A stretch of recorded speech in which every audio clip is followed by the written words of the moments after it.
In a past life, when experiments were being conducted on a lying and arrogant lord, a rumor spread that he was looking for his daughter. In fact, the head of the green-haired clan, a connoisseur of beauty and greenery, was only looking for a replacement for it. The lord is absolutely convinced that his lost daughter is his true copy, although he does not know what character traits she has, because she disappeared as a baby. The orphan who was supposed to play her role is forced to perform certain actions and answer certain questions, without the right to refuse. If the stranger manages to pass the test given by the green-haired lord, she will be able to live no worse than a real daughter for 5 whole years. But the girl hoped for some kind of sponsorship and nothing more, because she had her own affairs, and she also wanted to go to study in another city. The interview began. The lord was interested in what hobbies the stranger had, and did not at all believe that she was attracted to reading. The orphan was a year younger than the missing daughter, but now it didn't matter, because she had to fully correspond to the given role. The lord gave the girl a blank white sheet of paper on which she was to write down the answers to a math problem she seemed to be having difficulty with. But suddenly the man said an unfamiliar word, which was in a completely different language, but to her great surprise, the girl knew it, but it was unknown from where. At that moment, the girl realized that despite the complexity of the questions and tasks asked, she knew the answers for sure. The orphan thought about how she had ended up in such a situation and took up a pen to write on a piece of paper what was required of her. But to answer the question, you will have to try and remember the story of your life, which was incredibly pathetic. There were unknown signs all over the girl's body. It's difficult to say what state she was in and what she felt at that moment. Once upon a time, she had to become an experiment of a mad scientist, becoming the last surviving vessel for the soul of this psychopath's deceased wife. Although her childhood memories were gradually fading, the orphan remembered that until the age of 24, she considered the scientist her father while he was conducting experiments on her. With the bitterness of betrayal, she lay down on the cold laboratory table and closed her eyes. It seemed that life was over, but as soon as the girl woke up, she returned to the past. She went back to the time when the orphan had just stepped on the threshold of the orphanage that sold her to this man, trying to understand when life had become so exciting. The good news is that the mad scientist read the newspapers regularly, so the girl, without his knowledge, was able to read them too, and now she knows the future for years to come. The green-haired lord's name was also in the newspapers. His name was Duke Shackle Aubrey, the most powerful man in the empire after the Imperial family. He is the youngest child in the family, but despite this, he was able to become the head of the family. Pushing aside his older brothers, his domains included exactly half of the trading industry of the entire empire. The girl thought that she was not at all surprised that he had become a cruel and insightful person, otherwise he would not have survived in this world of intrigue. At this time, the lord was amazed at how quickly the orphan was able to solve the problems and answer the questions, so he took the piece of paper to check what was written on it. The thought flashed through the girl's head as she thought about how no one knew how devoted the Duke was to the blue-haired ruler, how powerless he was before his wife, but the orphan did not understand how she knew these things. It seems to be a side effect of the experiments done on her. With the return to the past, everything new seems surprisingly familiar. She knows a lot about the people around her. But the Duke's voice brought her back to reality, amazed that all the answers were correct, although he doubted how she had managed to solve everything in such a short time. Deciding to lighten the mood without going into details of her past life, the orphan noted that she had been talented since birth. Shackle Aubrey appreciated this approach because he really has a lot of talent, and besides, the girl was able to successfully pass the test, despite how difficult it was. At that moment, the girl's heart sank. It seemed as if that moment lasted forever, until finally, she heard those very cherished words, until she heard that she was being adopted. Of course, the green-haired lord could not do without the caustic remarks that had become something ordinary for him, regarding the girl's appearance, pointing out that it could have been better. Lost in her thoughts, the girl wondered whether it was worth answering the questions at all, whether it was worth answering them correctly. Remembering everything that happened in her life, the difficulties she had to go through, she noticed that all that was left of this life was her body. But to find out how the orphan ended up at an interview for the role of the Duke's daughter, you need to go back 3 months to when she died and was resurrected.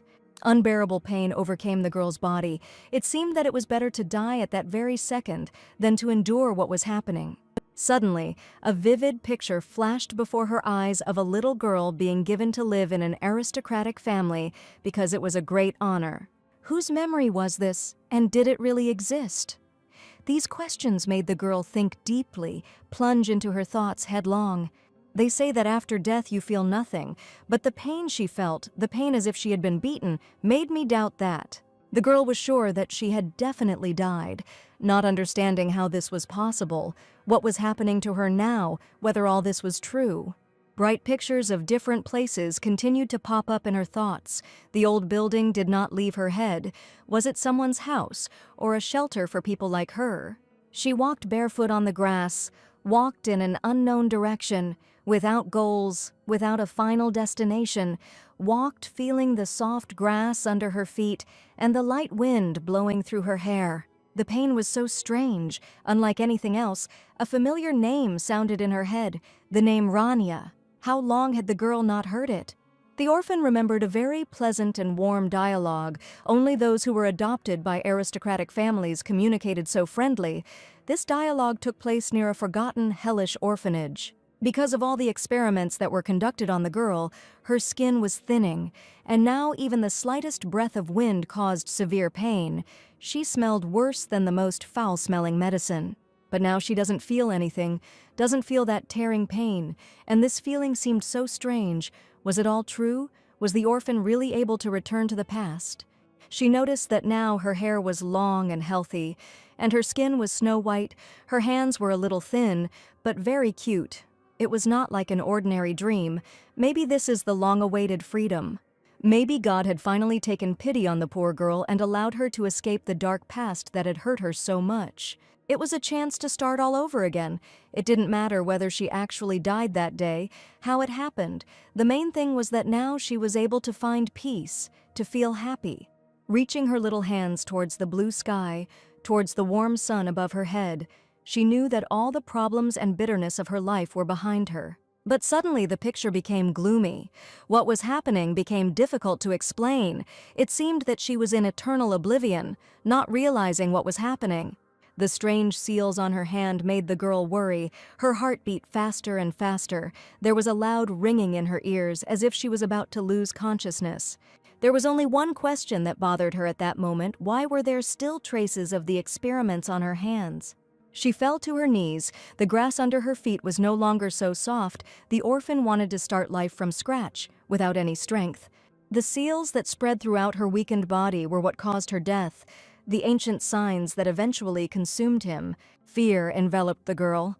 A feeling of injustice tore her heart apart. At least this time she could live a normal life, without suffering and torment.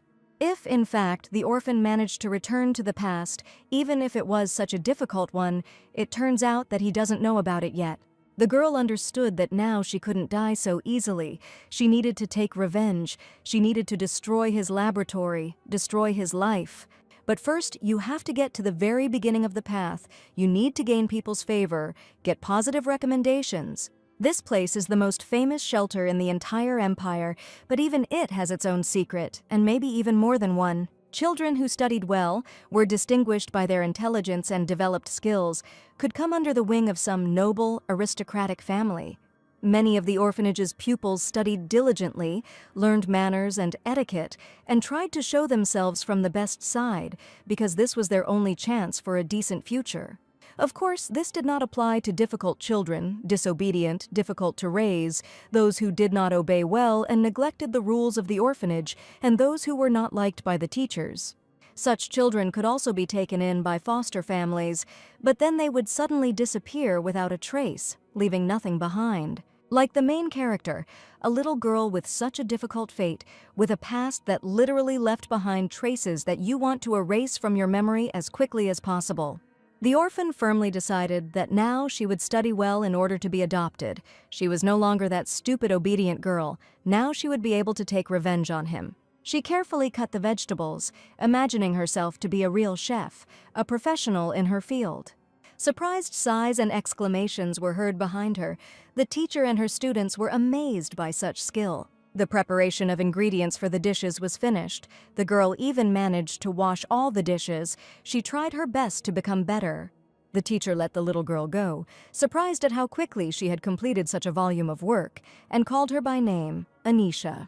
Anisha was serious. She was ready to do everything to prevent those terrible things from the past. Thanking the teacher, she promised that she would be proud of her.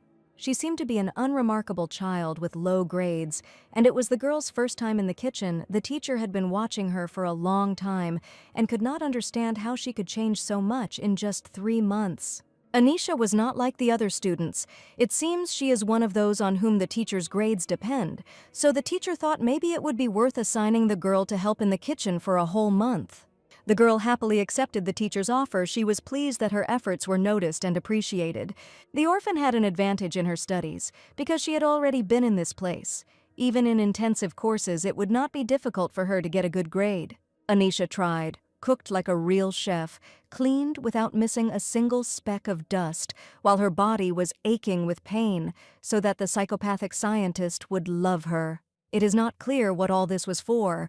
While the girl was lost in her thoughts about how she was now obliged to take revenge on him, suddenly the orphan crashed into someone, hitting his forehead. Anisha apologized to the stranger for not noticing him, but in response she received only insults and humiliation. This reaction took the girl by surprise. She definitely didn't expect such words in response. The stranger asked if this was all the apology, because in his opinion, such a worthless person, how could she not talk to him like that? Anisha has no shortage of courage, so in response to the boar's barbs, she calmly replied that she believed she had done everything right. Before he could explain who he was, this guy with a clear lack of manners, the girl interrupted him, saying that she knew that he was receiving help from the Shallot family. This is the sponsorship system. The honor of the sponsoring aristocrat grows if his protege shows good results.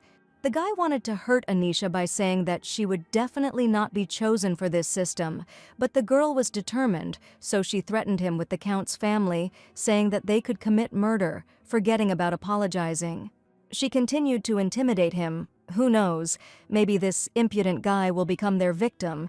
She said such things without fear, so the guy grabbed the girl by the neck of her dress. Anisha wasn't afraid of him. On the contrary, it was as if she was trying to hurt him, to make him lose his temper. She was challenging him to see if a guy could hit a girl. The stranger was seething with anger. It seemed that in another second he would lose his temper, and that is what happened. The guy swung at Anisha when suddenly a voice called out to him. The teacher called out to Peter. That was the name of the unprincipled boor. Now, for his display of violence, he would definitely be punished. The girl did not believe what was said, because people like him are not punished, but his words touched her. Anisha really wanted to find her own patron. Her eyes were shining. Perhaps Peter's barbs had touched a raw nerve, but nothing could make the girl give up. Suddenly, a man in a robe appeared in front of her. Anisha wanted to show herself from her best side. It was clear that the stranger was from high circles. Such a chance could not be missed. She must certainly take advantage of it. Anisha couldn't afford to let down someone so important, because even from his gait it was clear that this man was from the nobility. The girl is ready to do anything to get her own room, when suddenly the teacher's call brings her back to reality. Remembering the unpleasant situation with Peter, Anisha was determined to get help from some rich man so that she could also express her disdain. But for now, she decided to return to the teacher. Suddenly, the teacher introduced the little girl to that same man in the robe, saying that now he would become Anisha's patron.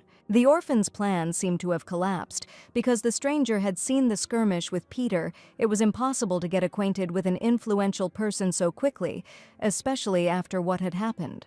Anisha felt that the first impression was irrevocably ruined, but despite this, she decided to take the situation into her own hands. Bowing like a true aristocrat, she introduced herself and told the gentleman that she was glad to meet him. The orphan tried to show her best side, smiling as sincerely as possible. But the reaction was not the warmest. It seemed to the man that he didn't care about the girl's efforts. He didn't experience any emotions. However, I asked the teacher if she had taught the pupil etiquette, and this was indeed the case, since children from this orphanage were often taken on as servants in noble houses. But most of all, the gentleman was interested in how exactly Anisha realized that he was not a commoner. What gave him away? An authoritative voice, A good quality robe, that's what the girl thought, but out loud she only noted such features as an elegant manner of speech and gait. It seemed that such words were every day for the man. He easily agreed with everything that was said and even noticed that the grace of his body was visible even through his robe. He looked furtively with those violet eyes, so beautiful and mysterious, leaving behind the impression of an incredible narcissist. The girl wondered if the gentleman had really chosen her out of all the candidates, but there was no time to think about what was happening. The teacher noted that it was impolite to make a guest wait. Anisha decided to just observe the situation for now. They sat down at the table, waiting for tea to be served. Meanwhile, the teacher decided to introduce the orphan to the man in the robe once again. This is the first time the girl sees teacher Rena fawning over someone like that. Is this person really that influential? But suddenly the gentleman interrupted the teacher, saying that there were enough performances and she could go free. Rena resisted because it was necessary to discuss the adoption procedure, to which the man stated that he had not spoken about any adoption. No one had ever spoken to the teacher like that, because she was a proud woman. She was the strictest of all, very cruel to others, simple children, but the master makes the decisions here. And so Rena goes down to Anisha, calling out to her. The girl froze, waiting for some kind of remark, because this was quite usual for the teacher. But suddenly, instead of strict instructions, the teacher hugs his student tightly, hugs her the way one hugs one's own children. Anisha's eyes seemed to be about to get wet. She had not expected anything like this from the strict teacher Rena. But the teacher only told the student that she had to behave well and not cause any inconvenience to the guest. Anisha, of course, agreed with Rena's words, but she thought to herself that she seemed to have decided to release her poison one last time. The teacher left the room, leaving the girl alone with her thoughts about how much Rena was annoying the orphan. But despite this, everything was fine. Anisha would be an obedient child. The girl wanted to see if he would smile the same way when he was stabbed in the back, but the gentleman's words brought her back to her senses. He said that he was very upset and at the same time irritated. Anisha realized that she needed to behave more kindly, and besides, the person sitting in front of her was clearly someone important. The green-haired man did not appreciate the orphan's behavior, although she believed that it was not her fault, rather the opposite. It was he who was behaving strangely. The gentleman told the girl to sit down, and she obediently obeys his words. She feels a little awkward, but at the same time is very interested in what is happening. Long green hair, purple eyes that looked straight into the soul amazed Anisha. It seems she even admired his beauty. His image was very unusual and at the same time beautiful. It was clear that the clothes he was wearing were expensive, perhaps custom-made. Everything was selected perfectly. At the same time, there was something familiar in his face. It was difficult to understand what exactly. Perhaps it was because of the similarity of their appearance. But then his words came like thunder. The man thinks that the orphan looks like a ragamuffin. With this remark, he caught her off guard. A ruthless man, a man of rare talent, and the worst of men. That was how Anisha met Duke Shackle Aubrey, and now they set out at once. The orphan was perplexed as to how it was possible to leave so easily, without adoption documents, and what about the mandatory month-long training that preceded this? Shackle Aubrey asked Anisha if she regretted leaving, and of course the girl replied that she didn't regret anything, but in reality, she didn't even have time to think about it. She is sure that normal people do not do this, but looking at her, the thought flashed through her head that he would also die. Moreover, his entire family could disappear. An image was spinning in her head as if they were throwing a time bomb to each other that could decide the future. The thought of his death haunted Anisha. She thought about how exactly this man would die, looking deeper into her memories. She recalled how, after the death of his sick wife, the Duke, out of grief, took part in the Imperial hunting tournament.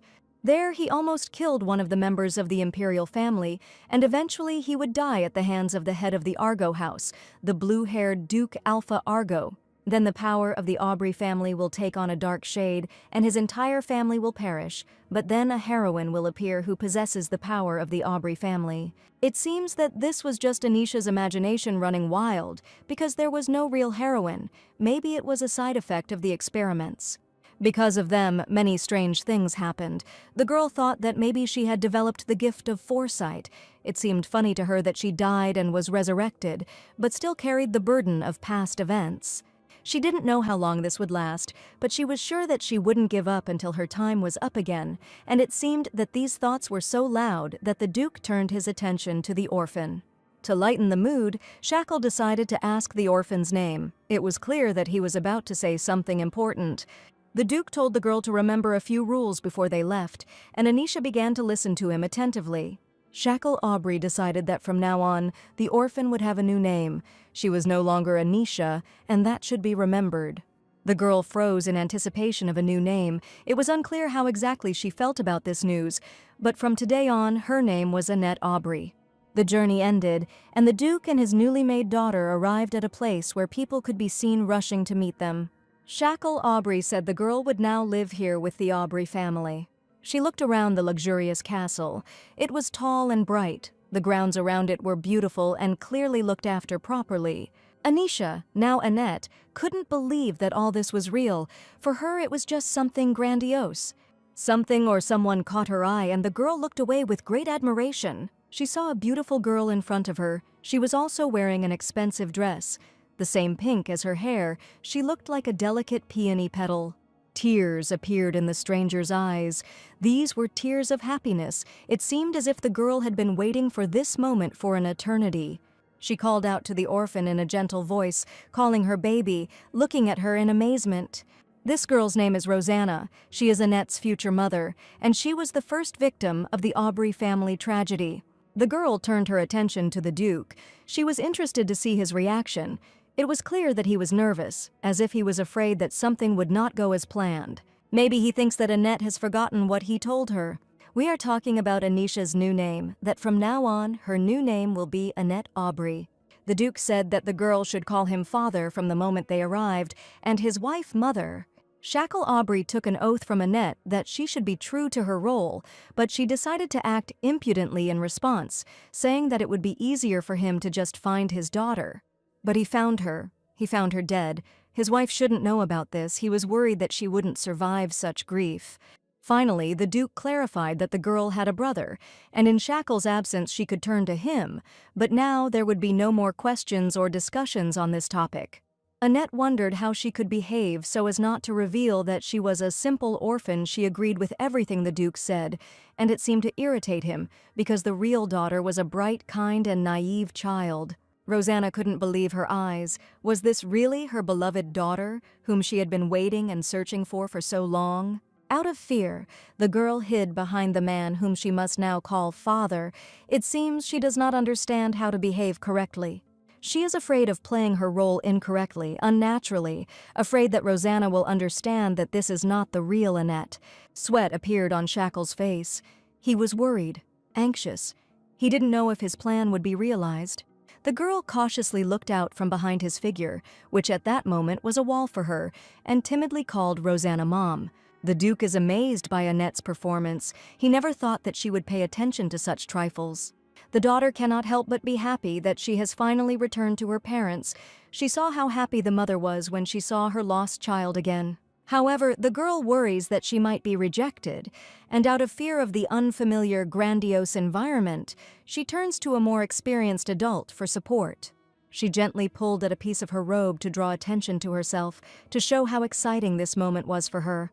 The orphan didn't want to go into such details. She didn't want to appear weak once again. The mother reached out to the child with trembling hands, as if she was about to faint. Rosanna, with tears in her eyes and a trembling voice, began to ask the little girl for forgiveness. She blamed herself for what had happened, and she wanted to hug her beloved Annette at least once. The orphan could not hold back her tears. She, sobbing loudly, looked at the woman who was now to become a mother to her. Annette ran to Rosanna with all her might.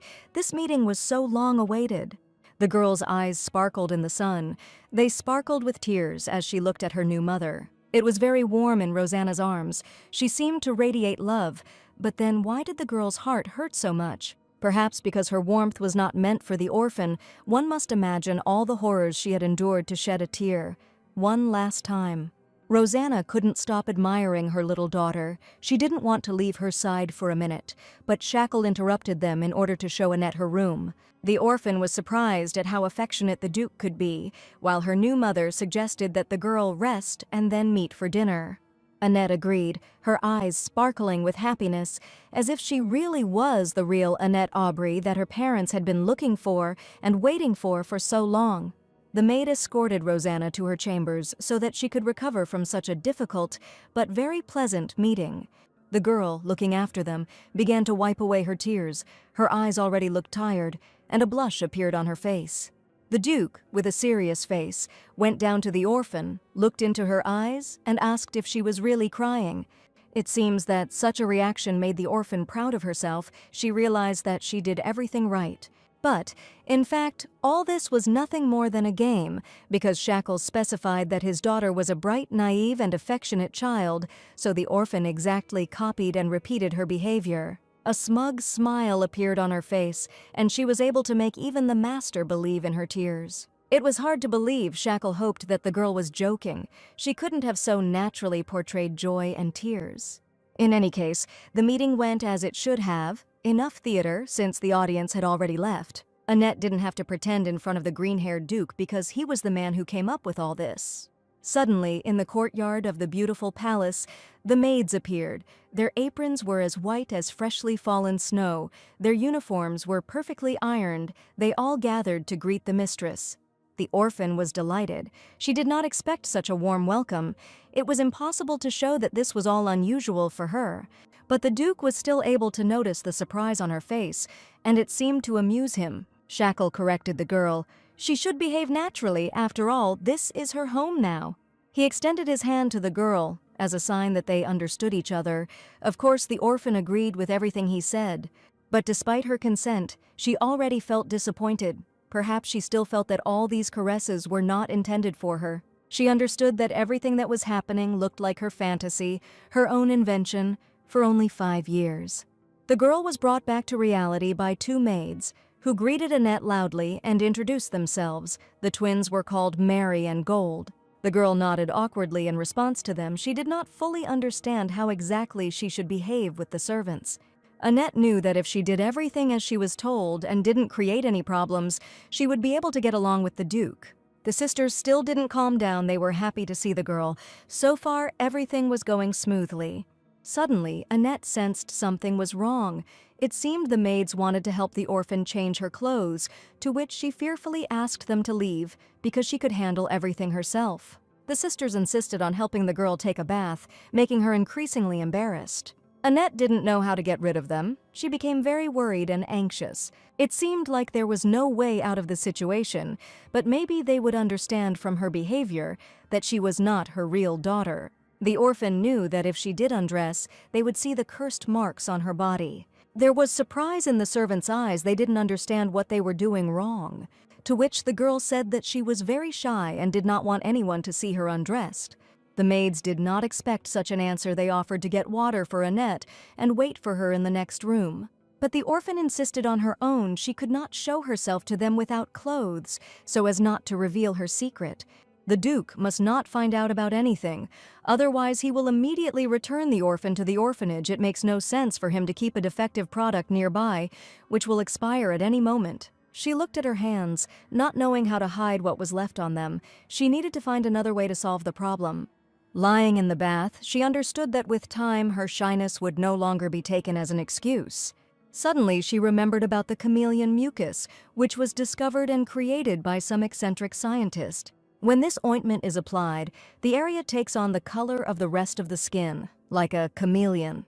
Many people have bought this slime to hide burn marks and scars. It does it quickly, but the problem is that it will only be released on the market in a few years. Annette couldn't wait that long. She would be found out before she could hide the seals on her body.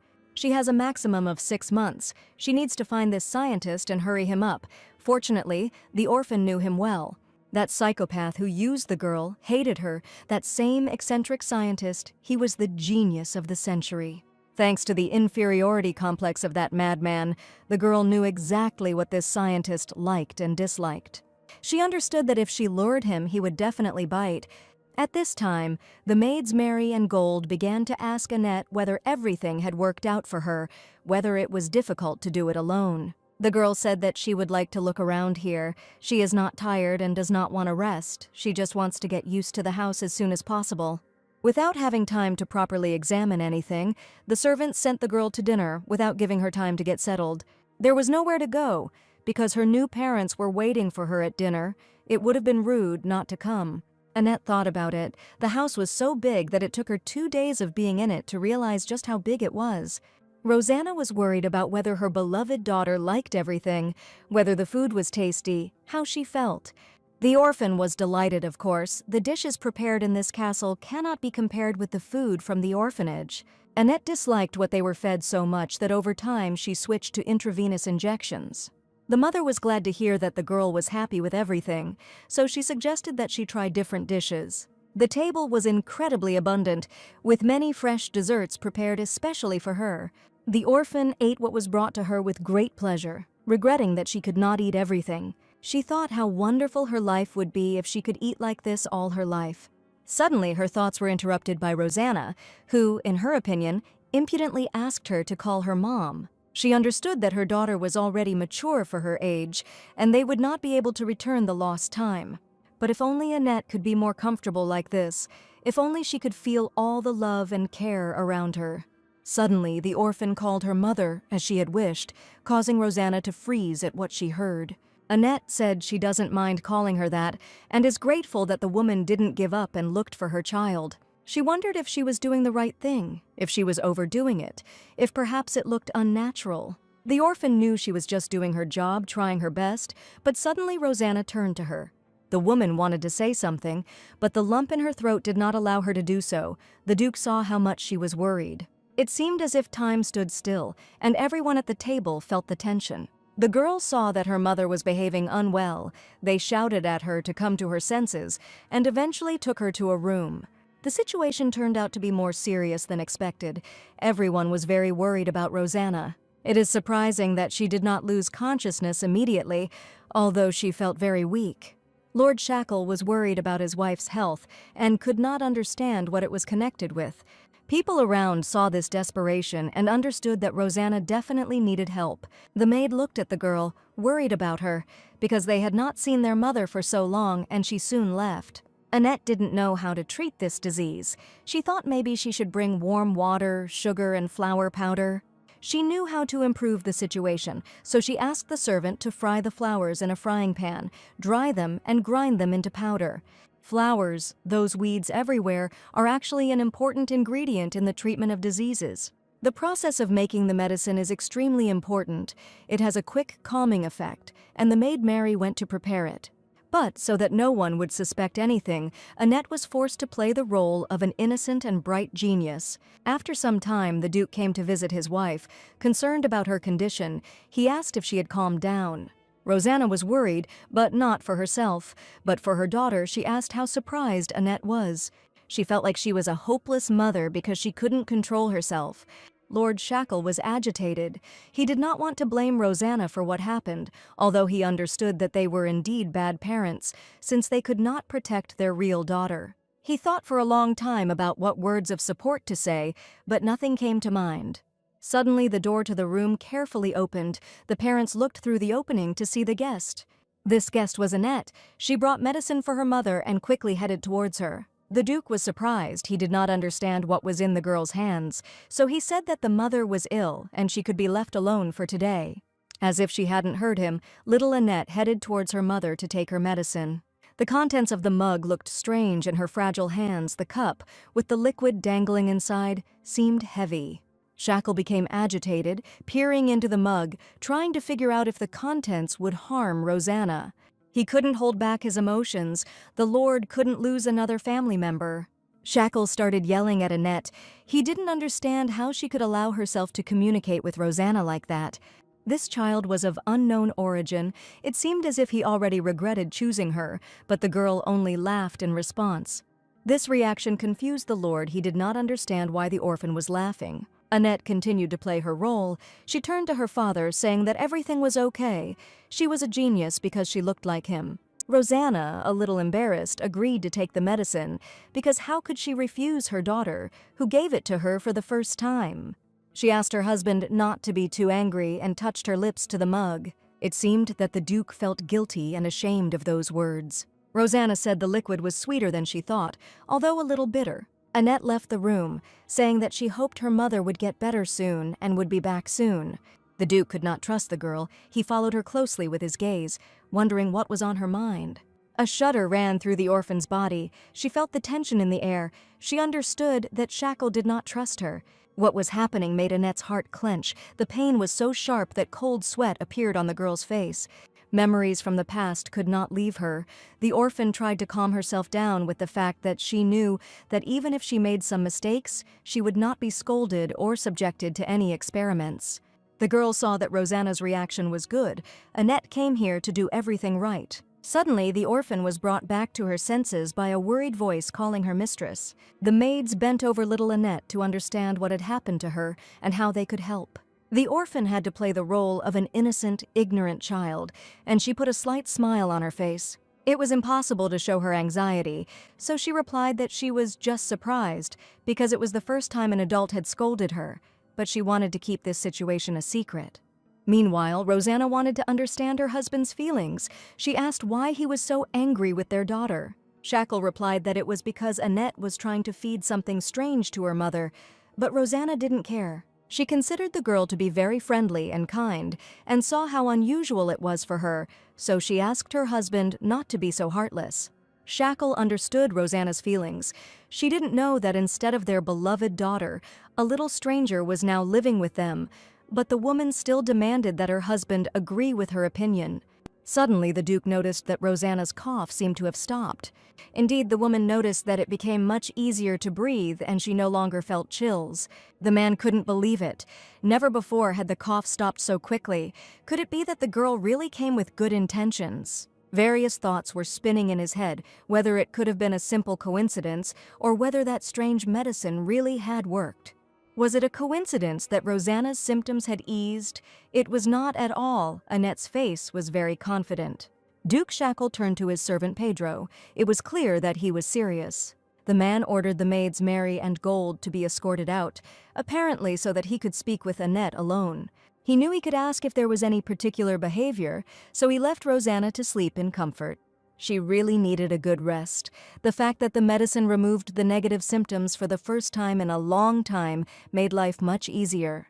Shackle stroked Rosanna's hair as she fell asleep. He was glad that she was feeling better, but thoughts about the orphan kept coming back to him. A plan came into his head, but he knew that this method was not good for the child and Rosanna. When I saw the photo, I thought that the child had returned, but with her appearance, Rosanna's condition hadn't improved. There was a possibility that Rosanna had fallen ill, and thinking about this, the Duke released a lock of her hair, leaving his sleeping wife to rest. About 10 years ago, there were movements of ordinary and aristocratic families in the Empire. The reason was the reign of the Emperor. The previous Emperor was a real tyrant, luxury and pleasure, a cruel nature, enjoying war, recruitment of common soldiers from the people, constant increase in taxes. If there was not enough money, the nobles had no choice but to increase taxes on their subjects. The people of the empire were trapped in a terrible government, constant war, rising taxes, even under the threat of the nobles. The people of the empire were no longer afraid of anything. Some nobles, in order to intimidate, cut off the heads of their subjects, which resulted in widespread rebellions that turned into cruel revenge. Child abduction is precisely why many have lost their children, and so they wish others not to lose theirs. The number of disappearances of children from noble families continued to gradually increase, and among these families was Shackle Aubrey, a nanny who had long been loyal to a noble family who lost her son. Lord Shackle didn't expect his child to be kidnapped, while the only son of a high-ranking duke is found dead. The nobles, led by the Duke, drew their swords. Raising up a 15-year-old prince, it was a coup. The people's anger and the increasing anger of the nobles allowed the coup to be carried out successfully. The tyrant disappeared, and the missing children began to return home to their families one by one. But unfortunately, there were also those children who could not do this. The daughter of Duke Aubrey could not, and the son of the Argon family. Many tears were shed. People did not know how to live with such a loss. The pain of losing their child could not be compared to anything. Fortunately, the child from the Argon family was soon found, and Rosanna, hearing this news, became animated for a moment. She was happy because she had hope of seeing her daughter again. The woman hoped that maybe her child could be somewhere. maybe alive. But I couldn't tell anyone, maybe because I was afraid of jinxing it, or maybe because of the lump in my throat. One day, it was reported that the burnt body of the Aubrey family's child had been found, and the news was horrific. The body was identified thanks to the family's necklace, which their daughter wore every day without taking it off for a second. The Duke knew everything, but he could not tell this news to his wife. He understood that she would not be able to survive the loss of her daughter. The body was completely burnt. Shackle was wondering how to tell this news to his wife, whether it was necessary to do it at all. A person who only wanted death was confronted with a moment filled with hope and vitality. There was nothing left to do but hide it even more carefully. The Lord did not want to make his wife feel even more pain. That is why Duke Shackle Aubrey brought into their home an orphan who was incredibly similar to their deceased daughter Annette. She behaved very politely, observing all the manners, and said that she was glad to see him. The girls looked like they were almost the same age. Rosanna shouldn't have any doubts. It was difficult to tell them apart. The orphan played her role perfectly, as if she had been taken not from an orphanage, but from some high-ranking theater. She cried so sincerely when she saw her new mother, as if she had actually become the dead Annette, who would have dreamed of hugging her mother at least one more time. The Duke did not expect such skill. Perhaps for a second he himself believed that he was seeing his beloved daughter. For Shackle Aubrey, the moral state of Rosanna, who was also physically weak, was important. He knew that what he was doing was wrong, that it was unfair to force a mother to love someone else's child, but he had no choice. The pain the Duke felt over Annette's death forced him to act radically, thereby protecting Rosanna. He looked at the orphan, remembering his own daughter, remembering how much they loved spending time with their mother. I remembered how Annette loved to dress up in different dresses, show off and dance in them. But something was bothering the Lord. It seemed that everything was done perfectly. No one suspected anything, but something tormented his soul. No, this child was not real. Their speech and appearance are similar, but there is no doubt that the child was replaced. Annette's eyes were a mesmerizing light purple, just like Shackle's eyes. How was the Duke supposed to explain the change in eye color unless the girl had been experimented on? But could this be a suitable excuse? Could the eye color change? Shackle invited the servants to a conversation to find out about the contents of the liquid that Annette had prepared. The Duke did not know whether this was a folk remedy or a secret recipe known only to the orphan, so he asked what the girl was doing now. The maid replied that Annette had gone to her room to rest, and it seemed that the lady was frightened by something and said that it was the first time she had been scolded. There was a silence in the air. The Duke knew that it was about the situation that had happened between them. But apparently the orphan's reaction did not arouse his compassion, rather. On the contrary, it irritated him. Suddenly, he asked what the child might like, and the servants were ready to help him with this question. Recalling the previous dinner, the maids Mary and Gold noticed how delighted Annette was with the desserts. Without a doubt, it was not difficult to guess that the little lady had a sweet tooth. The girl was sitting in her room, resting and catching her breath after what had happened, when suddenly Shackle entered her room. He came to give all these sweets to her. The orphan was happy, but wondered where he was that night. The Duke did not want to leave. He asked what mood Annette was in, and without showing it, she answered that she felt well. The orphan wondered if Shackle was trying to apologize in such a strange way. Suddenly, having decided to get used to the role assigned to her, the girl turned to the Duke as to a father, asking if she had been a good daughter. She began to thank him, saying how much she liked everything, calling him the best, standing with an absolutely naive and kind face. There was tension on Shackle's face, but it was unclear why. He silently watched the girl's behavior, because, as is well known, in order to fill the void in a dialogue, the interlocutor starts talking even more. Annette didn't give up. She continued to behave exactly the same way she behaves with Rosanna, as if she were their own real daughter. Shackle didn't say a word. The girl showered him with more and more compliments, saying that he was the best father, an amazing genius. The orphan was amazed by the Duke's self-control. He did not fall for her game of a diligent daughter. It seems the girl has decided to give up on her attempts to appease Lord Shackle, having achieved nothing. A new day had arrived. The sun was shining brightly, butterflies were flying around the castle, the air was incredibly clean. The girl felt lethargic and could not sleep at night because of the large amount of sweets. The thought of having to make contact with the eccentric scientist didn't leave her, but with the abilities she had now, it was difficult. First, she needed to discuss matters with the Duke. A lot of time had passed since she came here, but the girl still hadn't learned to give orders. Annette was going to steal the future idea of a mad scientist, a new way to use magic stones. With their help, you can create an incredible number of magical effects. It is possible to create a combination magic stone that will allow you to create warm water due to the powers that the stones can take from each other. The orphan believed that since she was being fed and cared for, she should repay the favor, so she wanted to score points with Aubrey and present a plan. She thought about all this as she walked down the corridor of the bright castle until she met two servants on her way. Unexpectedly for herself, the girl felt an obstacle under her foot.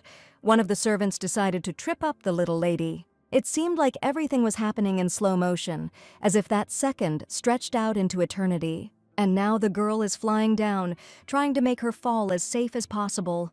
The maids pretended to be very worried about Annette and asked if everything was okay, but of course it was sarcasm. They could no longer hold back their laughter. With grins on their faces, they began to tease the girl, saying that she needed to keep her head straight and look forward. The orphan was not surprised by such behavior. She also lived in an orphanage, where there was a lot of ridicule. Only by luck was she able to become a noblewoman. It seems that the status of the Green Duke has fallen. Scouts have already arrived from another family. It seems it is worth going there. Apparently, they act this way because they expect Annette to start crying. No matter where she goes, she will always be followed. But doesn't such bullying only cause itching? The girl said out loud that it hurt, and the servants began to apologize with a grin as if it was a mistake. To which the little lady threatened to tell her father everything, and the maids' faces showed excitement. Annette said straight out that she knew they were from another family for reconnaissance, and that her father said he was leaving because he didn't want to take care of an orphan like her. The girl seemed to be enjoying what was happening. She laughed, looking at their frightened faces. The maids tried to frighten the lady by saying that the master would despise her for such behavior, and first of all because she did not take care of herself. The girl remembered a quote that everyone was tired of hearing from the mad scientist, namely that Eni sells drugs. The servants froze at what was happening. It felt as if they had been tripped up. Annette wasn't afraid of them. She asked them directly if they really thought she was so naive. The orphan wondered who she was to be loved, since she was neither a noblewoman, nor a headmaid, nor a butler. Her voice was firm and confident. She understood that in this situation she was above the sent servants. She may not have been a noblewoman or anything, just a child of the Aubrey family. The girl asked if the servants really doubted her father. Since it was he who brought her here, it was not at all easy for Annette. The lady said that since she was talented, she could allow herself to tell this to her father, and he would not even be deceived by the lie. She also said that if the servants wanted to sow discord, they should leave it, because her mother cared for her, and her father would never hate his own daughter. The servants were puzzled as to how the girl could call herself his daughter, but the girl still stood her ground. Annette threatened that if she told the Duke about the servants' concern for her safety, they would be the first to be hated. The maids seemed to have nothing to say. In response, they were truly worried about their reputation. They immediately began to apologize to the Duchess, as if this could correct the situation. Annette knew that she couldn't change her position so quickly. It wasn't easy. Did they really think that they could just ask for mercy? She understood that a smiling face was more annoying. How could anyone spit on a smiling face? The servants didn't know what to do. Should the orphan even talk about this? There is a way to apologize to people. Should she continue to look at them? The maids sent to carry out reconnaissance were in a stupor. They were found out. They were humiliated. They understood that their plan had failed, and that was why anger was boiling in their veins. They had to overcome themselves. The girls fell to their knees, apologizing to the mistress. They begged for mercy. It was too strong a blow to their reputation. A smug smile appeared on Annette's face, proud that she had been able to put the rude people in their place. The apology was accepted, but the girl still intended to go to her father and tell him something. The orphan only taught them to apologize, but did not tell them to ask for forgiveness. The girl praised the servants for this. The girl ordered that from now on the maids should kneel every time they see her. Maybe that way they will develop feelings for her. She left, leaving them to reflect on what had happened, but of course the lady had no intention of doing so. At the same time, Annette was worried that if they reported this and called her a problem child, it would be better to just scare them and live peacefully. The girl headed to the kitchen, from where incredible smells were coming. The delicious omelet with vegetables beckoned her. She looked at the cooks preparing various dishes, remembering how she helped in the kitchen in the same way at the shelter. Suddenly they noticed her and worriedly asked why the little lady had come to the kitchen. The cook was amazed, because no nobleman had ever come to the servants for him. This was something new.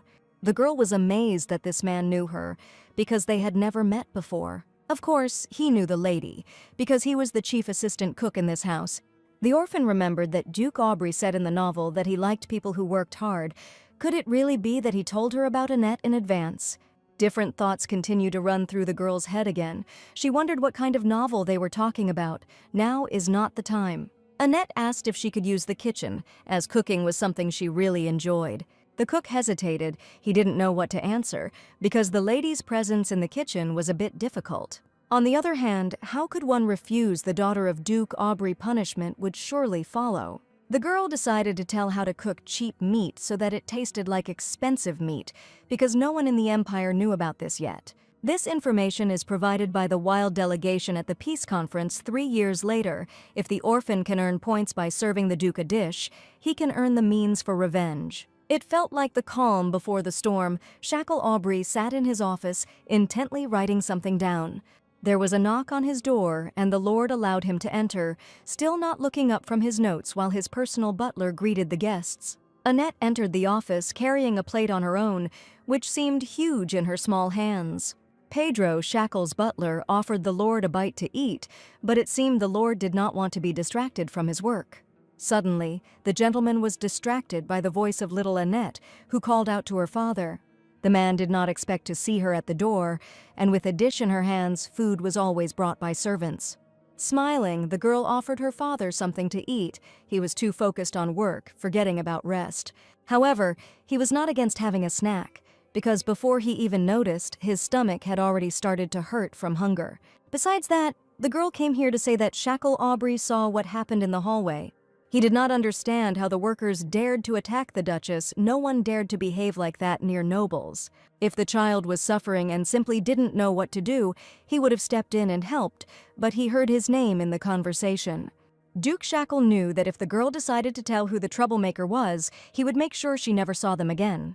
The butler decided to see what kind of dish the girl had in her hands and wanted to set the table. The Duke wondered if this might be a bribe, but it was unclear why, although the smells of food distracted him too much. He was amazed at how delicious the contents of the plate looked. The aroma made his head spin. The butler Pedro prepared the table for Monsieur Aubrey's dinner and served him a dish. On the tray was stewed beef and a delicate berry dessert. It was clear that the food had been prepared with love. Shackle wondered why Annette cooked something that chefs didn't cook, even though the food looked delicious. The Duke was a little glad that he had missed the main meal, because he was very interested in trying this dish. In anticipation, but also with a little apprehension, he brought the fork to his face, smelled the excellent aroma, and put it in his mouth. It was a delight. It seemed that he was speechless. This beef exceeded all expectations. There was no bad smell. The beef was very soft. Can the chef cook this? The Lord saw that the dish was prepared with great difficulty at the child's request. Next to the beef stew on the tray was a berry pie, with lots of blueberries and other berries. Shackle Aubrey was amazed, because Rosanna was the only one who knew that he loved berries. Even the cook did not know about it. Perhaps it was she who told the child about this, and she in turn told the cooks. The girl watched as the Duke tried the prepared dishes. It was clear that she liked his reaction. Shackle Aubrey wondered if she didn't care about his reputation at all, or if it was just a coincidence. If Rosanna and the girl met, there would be a report. It was not his favorite food, but since the daughter brought it, nothing could be done, so the Lord asked for tea. Pedro was given a drink suitable for this meal, freshly brewed especially for the gentleman. Shackle said everything went well, but he wanted to ask about the tea Annette gave Rosanna yesterday. But first of all, ask why she came, although obviously his daughter looks like him and is trained in manners. The Duke thought that the girl had some request, so she came to him. This was indeed the case. Annette's request was radical. She wanted her father to fire the houseworkers, because if something like this happened again, she would be disappointed. During her studies, the orphan discovered a great secret. Can't they make it a business? Duke Shackle asked again if she really wanted to fire those maids and what business they were talking about. The girl still stood her ground, and it seemed that the Lord was amazed by such determination. It was no big deal if she thought about those she could fire, but as for business, the Duke hated wasting time on useless things. He needs details. Didn't the girl come just to fire the maids? Annette asked if her father knew anything about artificial magic stones that had different effects. The Duke had heard nothing about this, so he decided to ask the orphan more details. The girl said that magic stones are capable of containing two opposite forces. It seems as if Shackle did not believe what was said. He thought for a long time whether such a thing could really exist. Lord Aubrey asked the girl if this was all serious. It seemed to him that some stones were nothing more than a childish fantasy. One stone is one power, but also if two opposite stones touch, their abilities will merge together. Even a 3-year-old child knows this. The orphan knew a way to change this property, thereby they would be able to earn a lot of money. At the same time, she believes that obtaining monetary gain from this situation is an absurd idea, nothing more. Shackle Aubrey was willing to listen to the next plan of action and seemed interested in the additional profit. I thought it was the stubbornness of a child who had learned nothing, but isn't that an elegant explanation that is not age-appropriate? There isn't even a hole in the theory that Annette told, and if you do as she says, there is definitely a chance. The girl was very happy, first of all because her father decided to listen to her, and he even liked the idea. The Duke wondered if Annette had prepared all this just to tell her idea. The orphan decided to take a review of her dish. Did the Lord like it? He was a little embarrassed, so he said that the food was not too good, but it was worth eating.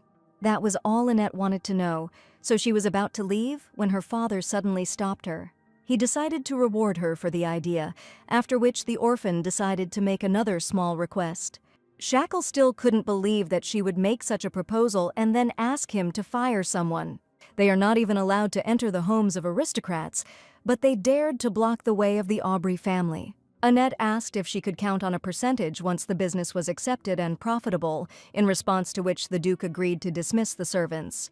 But the girl seemed not to hear what he was saying. She was more interested in her share of the business she had come up with. Shackle Aubrey noted that such issues are agreed upon later. He was more waiting for Annette's request to fire someone. The Lord also advised the orphan not to forget that she was his only daughter and a Duchess. Shackle couldn't wait for the orphan to tell him about the situation that had happened. Maybe she would be embarrassed. In any case, he said that the girl could ask him for anything. Annette thanked him and apologized for the fact that the Duke did not appreciate the prepared dish. The orphan said everything she wanted, so she was about to leave, but at the end she asked to call her when the experiments would be carried out. Lord Shackle was beside himself with bewilderment. Did she really not want to tell him something else, implying the dismissal of the servants? Annette stood her ground. She said that she had no more news, to which the gentleman asked him to think carefully. The girl suddenly remembered some situation that happened yesterday, which interested her father, but the orphan only asked for forgiveness for giving her mother something to drink without permission. But just in case, she decided to clarify that the water she gave her mother yesterday was made from the grass of the rieva. Shackle almost said something about dismissing the servants himself when he suddenly decided to clarify whether the rieva wasn't a weed. Yes, Annette wasn't sure, but rieva helps against the symptoms that Rosanna had. She saw how healers used it too. But tea from this weed cannot be drunk too often. The body gets used to it and the effect weakens, so it should be drunk on special occasions. The girl understood that the medicine had not yet been developed, so it was impossible for the mother's body to get used to the drug. In any case, when that moment comes, the Duke's wife will die, and he, in turn, will not be able to bear such a loss and will die. 5 years later, Roseanne Aubrey will die, and then 2 years later, Shackle Aubrey will die after his wife. Annette understood that she could not get used to this peaceful environment. She had no more than 7 years left, because her body was covered with an ancient language. In her past life, she also died earlier because her whole body was covered with these symbols. Thinking about this, the girl said goodbye to her father and left. Shackle didn't understand why she just left him. Let's not even talk about what happened. At this time, Pedro decided to clean up the table because the gentleman still did not appreciate the prepared food. The Lord was against it, said that the food should be left and the butler could be free. Shackle Aubrey was too nervous about how his dialogue with Annette had gone. Apparently, he needed some more tea. As she walked down the stairs, the orphan wondered why the Lord didn't appreciate the food, since she tried so hard. Or maybe it was because the mad scientist ate everything with pleasure. Perhaps the gentleman did not appreciate the prepared dish, because he was accustomed since childhood only to high-quality ingredients. On her way, the girl met a green-haired guy a little older than her. He was the only heir of Shackle Aubrey. He was an exact copy of the gentleman, the same hair color, the same purple eyes, a childish face, looking about 13 years old.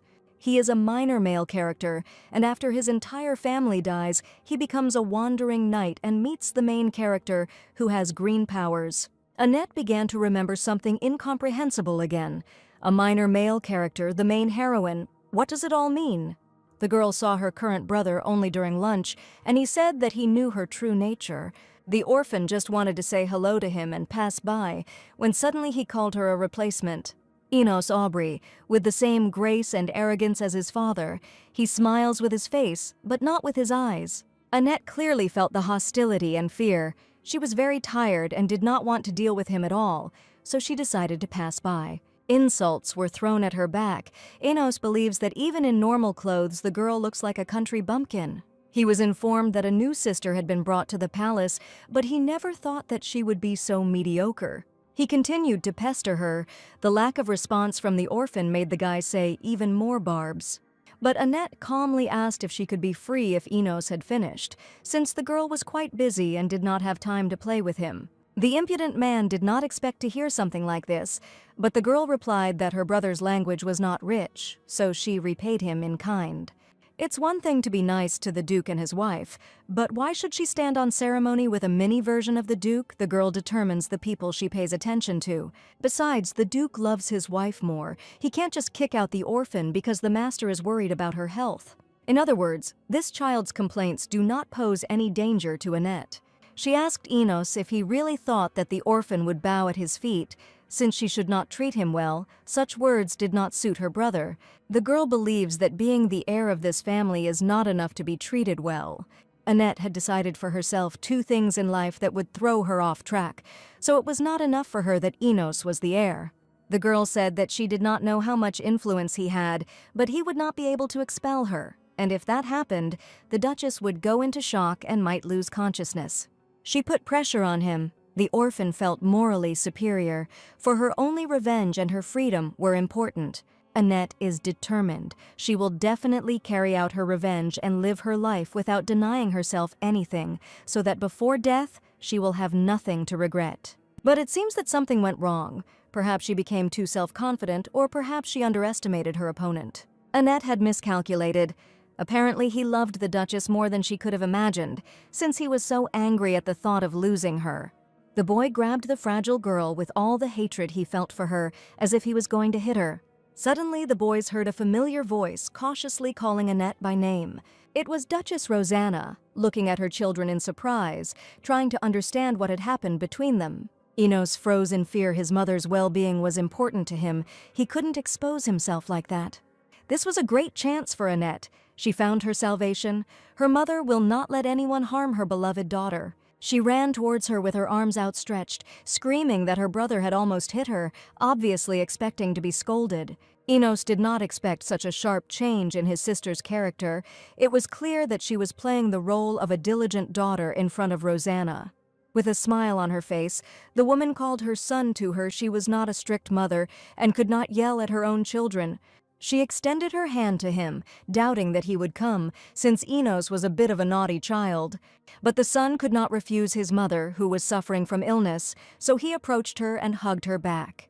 It was also unexpected for Annette to see a change in her brother's face. His arrogance was gone, and he looked like an ordinary child. In front of his mother, Enos behaved the same way as his sister, trying to be an ideal child so as not to upset Rosanna. Suddenly, their idyll was interrupted by the mother, who said that she saw her son extending his hand to Annette, and she was interested in what they were doing. She thought maybe they were discussing something, but Enos seemed to swallow his tongue, not knowing what to say. It was clear from his face that he was asking for help, and from whom? From the hated Annette, or rather her replacement. The girl was very amused by this picture. She wondered whether it was worth helping her brother. The orphan took pity on her and told her mother that she and her brother had only just managed to say hello, and he said that there was a speck of dust on her hair and wanted to remove it. The guy didn't expect that the girl would play along with him. It was clear from his face that he felt relieved. Rosanna was glad that Enos had become a good brother, and Annette supported her by saying that she was very glad that she had such a cool brother. The guy agreed with what his sister said and then asked the lady how she was feeling, and she said that everything was fine. Annette remembered about the tea from their Riova, decided that it did help, which couldn't help but please. Rosanna was about to leave. She needed to meet Lord Shackle, so she asked Enos to look after her sister. The boys said goodbye to their mother. Annette said that her brother promised to give her a tour of the house. But as soon as Rosanna left the children alone, all the friendly atmosphere disappeared. Annette hurried away, telling her brother that she had a lot to do and absolutely no time. Enos's face looked disappointed. In fact, his sister didn't need any excursion. But suddenly the boy asked if the orphan really thought he could become part of a family with such an attitude. Mom sincerely considers the orphan to be her daughter. Does Annette really think that she can be her? The girl tried to understand what he was getting at. He was apparently afraid that she would take his place. She was touched, looking at him, looking at how he wanted to protect his position. In fact, Annette never even dreamed about it. Neither family nor love, none of this was in her dreams. The orphan gave up hope on them the same day she was betrayed by a mad scientist, so the girl has no intention of intermarrying with the likes of Enos. The guy didn't expect to hear such words. He was sure that he could break her. Annette wouldn't want to be part of his family, even if her brother begged her on his knees. The girl knew she had 6 or 7 years to live, so the thought of a family made her laugh. For her, these people were nothing more than a tool to carry out her revenge on the mad scientist. She told Enos that she hoped that he could continue to play the role of a good brother to his mother, and not like he had just done. If Annette really cared about her family, she would never find peace knowing that they would all die, for her family is just an illusion. No matter how much a person desires love, no matter how hard he tries, any blood relationship is complete nonsense. Despite the blood ties, she was simply abandoned. The girl wondered how she could believe in a family. After this, she felt sick at the very thought that she had ever wanted love. After some time, the whole family gathered for dinner. The atmosphere was a little tense. The brother and sister could not get along. Shackle Aubrey noticed that despite the fact that Enos had only recently learned how to handle dishes, for some reason he did it worse than his sister. Father always said that when you are messing around with dishes, there should be no sound. Enos felt awkward and apologized. Annette thought about it. She had carefully studied the etiquette of aristocrats, had suffered with it in the orphanage and with the mad scientist. The Duke said that he knew that Enos had hugged his mother, although he shouldn't have done so, since she was ill. The guy felt ashamed again. He wanted to sink into the ground. Just so as not to hear the comments, he asked for forgiveness again. The girl knew that the Duke was only running after his wife, and Enos ultimately lacked love at such an important age. This was wrong. At first, she didn't understand why he was so sensitive, but apparently her brother is just insecure. She doesn't remember being loved after she arrived. Although this was not the case at all, he was loved. So much so that even being a tyrant, his father did not allow himself to hit him and was worried about him. Annette had flashes of memories again. She knew the time would come, but what time? Everything was mixed up in her memories. Fresh memories suddenly come up, and this has happened many times. She clearly has memories from another life besides Anisha's. Father noticed that Annette was lost in her thoughts, so he asked her what she was thinking about while eating. The girl said that nothing special, she just had eaten her fill and decided to rest a little. Shackle was surprised by this answer because his daughter had not eaten at all, only a little salad and meat. Annette didn't understand why this caused such a reaction, so she said that she could eat some more if it bothered her father. Father said that this shouldn't be done, probably because she usually ate so much at the shelter, especially since when you start eating too much, your head doesn't work and your body becomes heavy. The orphan replied that she usually had classes and work that they shared with each other, and when you are well fed, you can't work much. Aubrey's family wondered if the children were forced to work. In their opinion, it was wrong. In the orphanage, they constantly used the carrot and stick principle. If someone succeeded, they were rewarded. If not, they were starved. The girl had long forgotten what it was like to be full, so she asked if she could go if she had already eaten. She thought that the people in this house were so innocent. The father let Annette go, but said that a family tutor would arrive in a week, so the girl should prepare. But what worried him most was why the girl didn't ask anything at all, probably remembering that situation with the maids. Shackle asked why Annette wasn't interested in even the basics, what kind of classes, what kind of tutor, and when all this would happen. He didn't understand why the girl didn't show interest in anything, but the orphan asked what would change if she asked about everything. Otherwise, why ask if nothing will change anyway? She is already coping with her role. Shackle understood everything, so he let the girl leave the table, but she asked if she could go and see the capital. The father was surprised by this question. He did not understand what the girl wanted to see in the capital. Perhaps she had some plans on this matter. Annette said that this was the first time she had left the orphanage, and in both her past and this life, she had seen almost nothing of the world. She felt a little ashamed, so she told her father that if it was difficult to do, it wasn't necessary, but Shackle said it wasn't difficult at all. The girl thought that he would forbid her, but everything turned out well, even though the Lord had business today. Annette again behaved like a diligent child who doesn't create problems, since her father said they would go tomorrow, then tomorrow. Mr. Aubrey was outraged by this behavior. He was irritated by how much Annette was trying to be perfect. The girl was speechless. She decided that the Lord had gone crazy. Otherwise, why was he so angry? Does he really want Annette to ask him about this because Shackle is really free tomorrow? He had no plans. The girl understood her father without words, so she asked her father if he could go with her to the capital tomorrow. But to her surprise, he pretended that he had not expected such an offer at all and said that he would go, even though he was busy. The children did not expect such a reaction from their father. He knew how to make the situation advantageous for himself. Shackle continued to say that since his daughter had asked, he needed to go, of course. There were a lot of liars in the world, but he was superior to anyone in this art. After this, Annette got up and left, but a tale followed her. It was her brother, who was apparently jealous of his father. Enos said that the girl was too good to be a fake. She even attracted her father's attention. Does she really want her brother to believe that she does not want to become part of the family? His father had never traveled to the capital with him, but Annette had never offered to go with him. He himself had misunderstood, but she couldn't refuse. The girl could explain to her brother why she did this, but he would probably come up with something else. Therefore, she told Enos that she did not want to argue with him in vain. Besides, Duke Aubrey values his son in his own way.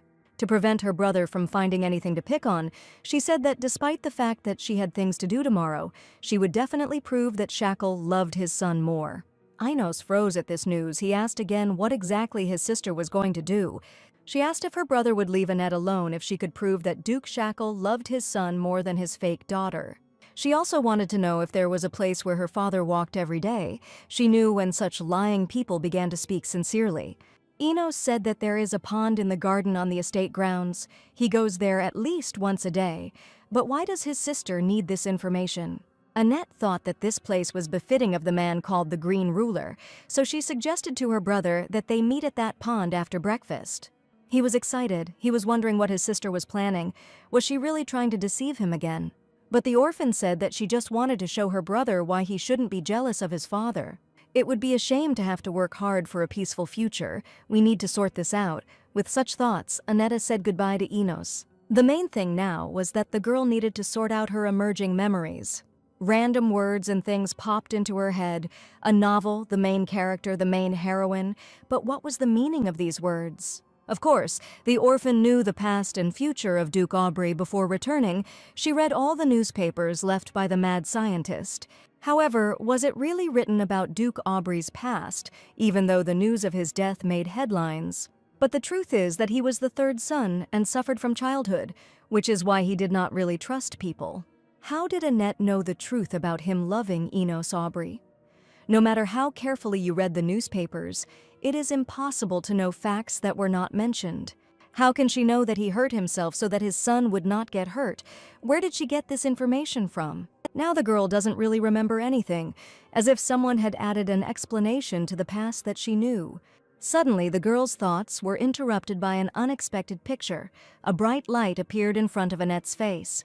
Light emanated from the pattern, and what was happening seemed more like a strange dream than reality. The girl didn't know what to do. Panic gripped her. It seemed like her body wasn't obeying her. In a second, the surrounding environment changed. The girl found herself in an unknown place. Annette felt her soul being pulled somewhere, but what was this white, frightening space? As if sensing someone's presence, the girl turned around, seeing a black human figure. The strange figure greeted Annette, but his voice was deafeningly loud, as if someone was shouting into a microphone right next to her ear. The figure apologized awkwardly, not knowing that the voice was so harsh on the ears, but now it spoke too quietly. Even an ant speaks louder, but the silhouette tried its best to adjust its volume. Having sorted this out, the black silhouette said that he was glad to finally meet Annette, even though she didn't know him. She wanted to know who it was. The stranger said that she could address him as the administrator, and he was glad that they were finally here. Here, in the archive, the girl didn't know if it was him speaking because the pitch darkness made it impossible to see his mouth. The archive was the only room in the world that only she could enter. Annette still didn't understand anything, but the archive, it wasn't there. She couldn't find the door she was supposed to enter. The black silhouette told her to take a closer look, and suddenly bookshelves appeared before the girl's eyes. As it turns out, these shelves contain all the truth about the world, and the girl should read it. Annette was surprised. All the books looked the same. It was difficult to understand which one to choose. But suddenly her eyes fell on a book whose cover, unlike the others, was a different color on each side. The black silhouette insisted that the girl read the chosen book. Maybe she would be interested. Annette thought that there had been so many surprises lately, so it was difficult to surprise her with anything. The girl read the first lines. It was about a stranger who, due to deception, lost all her fortune, after which she died. After reading several pages, the girl noticed that instead of the usual letters, strange symbols appeared on the pages. These symbols were an ancient language that Annette could not read, since she did not have the authority. The black silhouette encouraged the girl, saying that the most interesting part would soon begin, scaring her a little by the fact that he was hanging all the time. The stranger told the girl not to be distracted and to look ahead, when suddenly the book began to turn the pages itself. The text appeared in front of her. Today's chapter was the best, 2016, February 17th. Duke Shackle Aubrey is so cool because he pierced his own leg to save his son. It seemed like parents like that only exist in books. The girl continued reading. Duke Aubrey never shows up again and it's so sad. But the family we're feuding with is only worried about when they might take our money.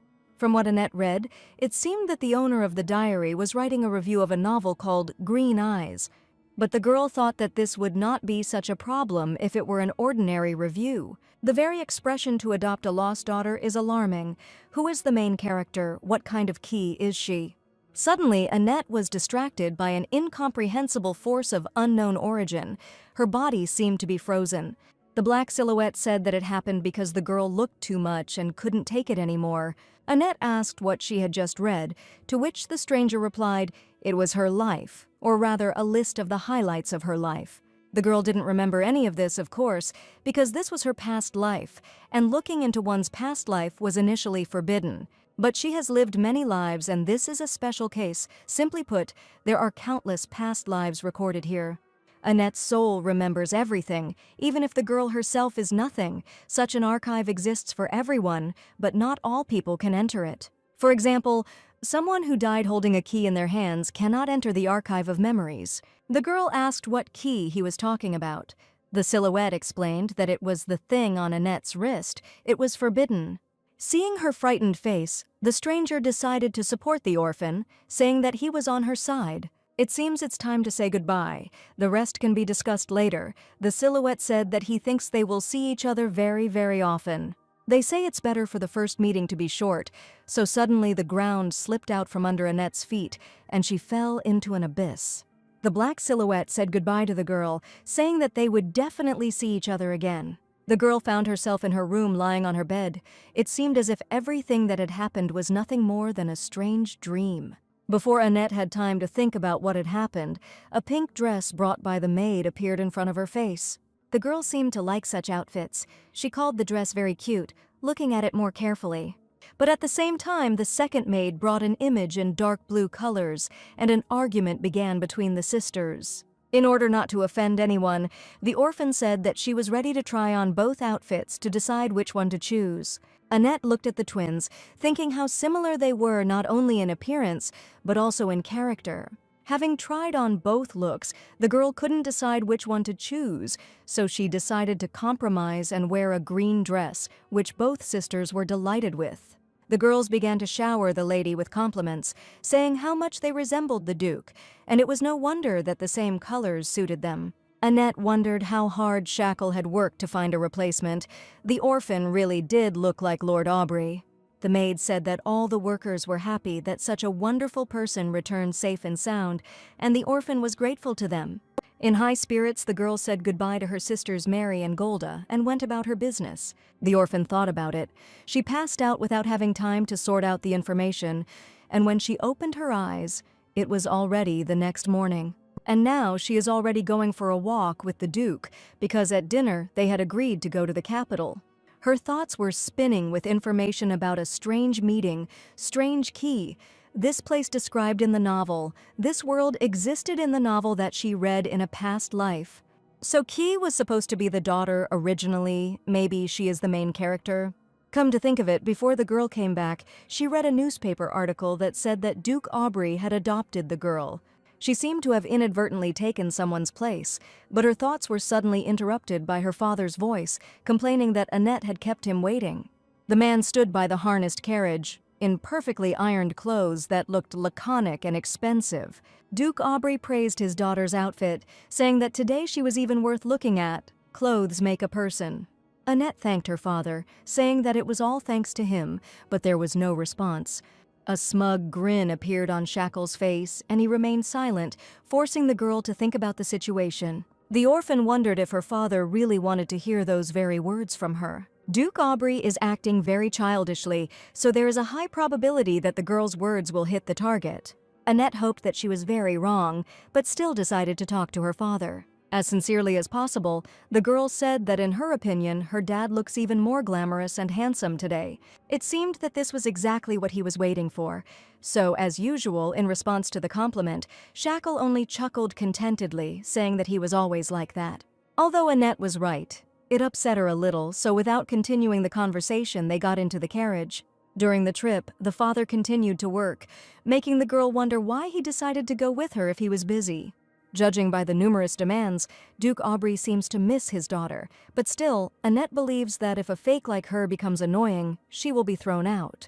Lord Shackle asked where his daughter would like to go. She said maybe to get something to eat or to go to a clothes shop, although Annette just wanted to enjoy the freedom of wandering the streets. The Duke was surprised that these were all the places the girl would like to go, but he was ready to go anywhere as long as the child liked it. However, contrary to Annette's expectations of a quiet and peaceful walk, she once again realized that this world is based on money and power. The girl simply said that she liked the pink dress. Shackle Aubrey was ready to buy up all the dresses in the store. The Duke said that Annette was his only daughter and could not be so modest. She needed to learn to spend money. Remembering the experts groveling before the mad scientist, the girl feels how the Lord's expression screams that he is uncomfortable. She didn't understand what had offended him because she only wanted to demonstrate her charm. Lord Shackle was amused that his daughter might not have enough sweets or dresses to distract her and suggested that they look at the jewelry. The girl tried to take him away from the shops, saying that she just wanted to walk around the capital with her father. The gentleman could not refuse his daughter's request, even though she did not beg him very hard, and Annette could not contradict her father. The girl hurried out of the store, saying that it was time for them to return to the carriage. Before her father could change his mind, Annette decided to change the subject and asked if it was possible to return the clothes she had bought. Shackle Aubrey did not appreciate this approach. He believed that he could not go back on his words, and if she wanted, it would be better to give the dresses to those in need. Annette felt uncomfortable, so she said she just thought it was a waste. She also reminded that in 5 years she will no longer be here, and therefore she considers buying things to be wasteful. Duke Shackle said that after 5 years, the girl could take all the things with her. She started joking that she wouldn't be able to carry everything, and the clothes would no longer fit, so her father replied that they would simply throw them away. After some time, the father and daughter arrived at the right place, and as Lord Shackle got out of the carriage, he extended his hand to Annette. The girl was surprised that both on the way and now, his manners turned out to be better than she thought. The orphan also noticed that her father always walked ahead of her. It seemed that they were gradually getting used to each other. Walking down the street, Annette wanted to take her father's hand when she suddenly heard loud barking. The Duke seemed to despise everyone around him. Considering them plebeians, someone was causing problems again. The girl saw a strange man cursing that he had bought such a rare creature at a high price. This became proof that the mad scientist was alive and well. The father watched his daughter's reaction and became worried. A test subject created for killing and fighting, a chimera, a rare creature. Duke Shackle Aubrey was worried about his daughter. He tried to understand what was causing her behavior. The stranger continued to swear that he had bought the creature because of its rarity. Annette took a closer look at the one sitting in the cage. There was no doubt. It was definitely a chimera. A mad scientist's experiment before he created a deadly chimera, a creature created by deceiving God and disregarding life. Initially, many considered them to be pathetic creatures, but due to their intelligence and complete obedience to the owner, they became more popular. The chimera sitting in the cage seems to have not yet lost its mind, so it resists. Maybe it is also defective. Annette noticed that she had been staring too hard at the cage all this time, thereby attracting her father's attention. He asked if she wanted to buy something. The girl could choose whatever she wanted. The girl said that what they had already bought was enough for her, and besides, they had already visited all the stores. It seemed that this was not enough for the Lord, but Annette stood her ground. She said that she really enjoyed being in the capital for the first time, walking everywhere without restrictions, holding another person's hand. She didn't want to buy anything else. As if she were some kind of simpleton, the girl just wanted to look around the market. The father decided that since the girl liked to walk hand in hand with her father so much, he would have to do it. The girl couldn't stop looking at the rare animal in the cage. It seemed very defenseless to her. They seemed to understand each other. They were abandoned by a mad scientist. Meanwhile, Enos wandered around the garden, wondering how Annette would prove that her father loved him more. The boy thought that this was complete nonsense, because his father had always been strict with him, and he had gone for a walk in the capital with his fake sister. All the love of mother and father is completely focused on this fake. Why is she not ashamed to copy his sister? He remembered his own sister, and deep down, Enos hoped that she would truly return alive. While thinking about this, the boy reached the place where he and Annette had agreed to meet. The guy was surprised that she came after all because Enos didn't believe the fake sister. Annette asked if her brother didn't want to know whether his father loved him or not. Enos was seething with anger. He stood his ground because he was completely sure that his father did not like him. The girl thought about how tired she was, but decided to ask if her brother knew the easiest way to get someone's love. The brother did not understand the question. Annette explained that she was talking about a dangerous situation in which it was difficult to control one's emotions. In a situation where he had to die, Enos's blood ran cold at how creepy Annette seemed. They just decided to play, so everything will happen by accident. It's not his fault. The girl seriously scared her brother. The orphan laughed in his face and said that she could make a bet, that the father would be the first to name his brother and save him. With these words, the girl grabbed Enos by the vest, pulling the boy towards herself with all her strength. Annette wanted her brother to stop pestering her if she was right. In a moment, they found themselves in water where there was plenty of room, deep and very cold. In fact, Enos couldn't swim, but he was too embarrassed to admit it to anyone. He wondered if it was so terrible that he couldn't tell others. The worst thing turned out to be completely different in the end. The boy, almost choking in the water, saw his father running up to him. Shackle Aubrey pulled his son out of the water. He was worried if everything was okay with him and ordered to call a doctor. Enos was only concerned about one thing: did his father really love him more than anyone else? The Duke started shouting at his son. He didn't understand how he ended up near the water because he was afraid to swim. Did he really want to die? The boy looked at his father with surprised eyes. He had nothing to answer. Everything that was happening was like in a fog. Enos knew he had lost. He had never seen such an expression on his father's face. Shackle Aubrey asked how exactly he ended up in the water with Annette. The boy said that they were playing and accidentally fell into the water together. Panic gripped the Lord as he looked at the water, realizing that his daughter was still there. Annette saw Shackle Aubrey running, supposedly to save Enos, running as if she wasn't there. The girl just wanted to get rid of the irritation as quickly as possible, who knew that she wasn't good at swimming either. Annette knew she had won the bet, but how could she know that Enos couldn't swim? There was not a word about it in the newspapers, and there was nothing in her memory either. It was surprising that an orphan could think of it. Maybe if she really dies like that, there won't be any more problems, no more need for revenge. She'll just be at peace. In the darkness of the cold waters, Annette felt the touch of warm hands. What was happening seemed unreal. The girl thought that she was already dead.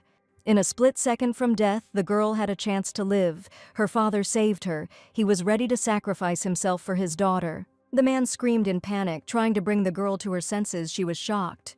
Annette began to apologize to her father for the fact that she and her brother were playing where they shouldn't have. The girl did not understand why Enos was looking at her like that. She wondered if her father could have scolded him, but he couldn't swim. It seemed that their mistake almost cost the orphan his life. Shackle Aubrey felt morally exhausted. He felt relieved, realizing that the children were okay, but he did not want to discuss what happened yet.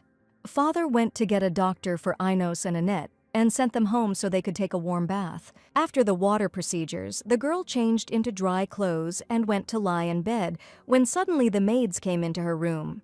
Mary and Gold informed her that the young lady had to lie in her room for 5 days. Annette did not understand why, because she was fine.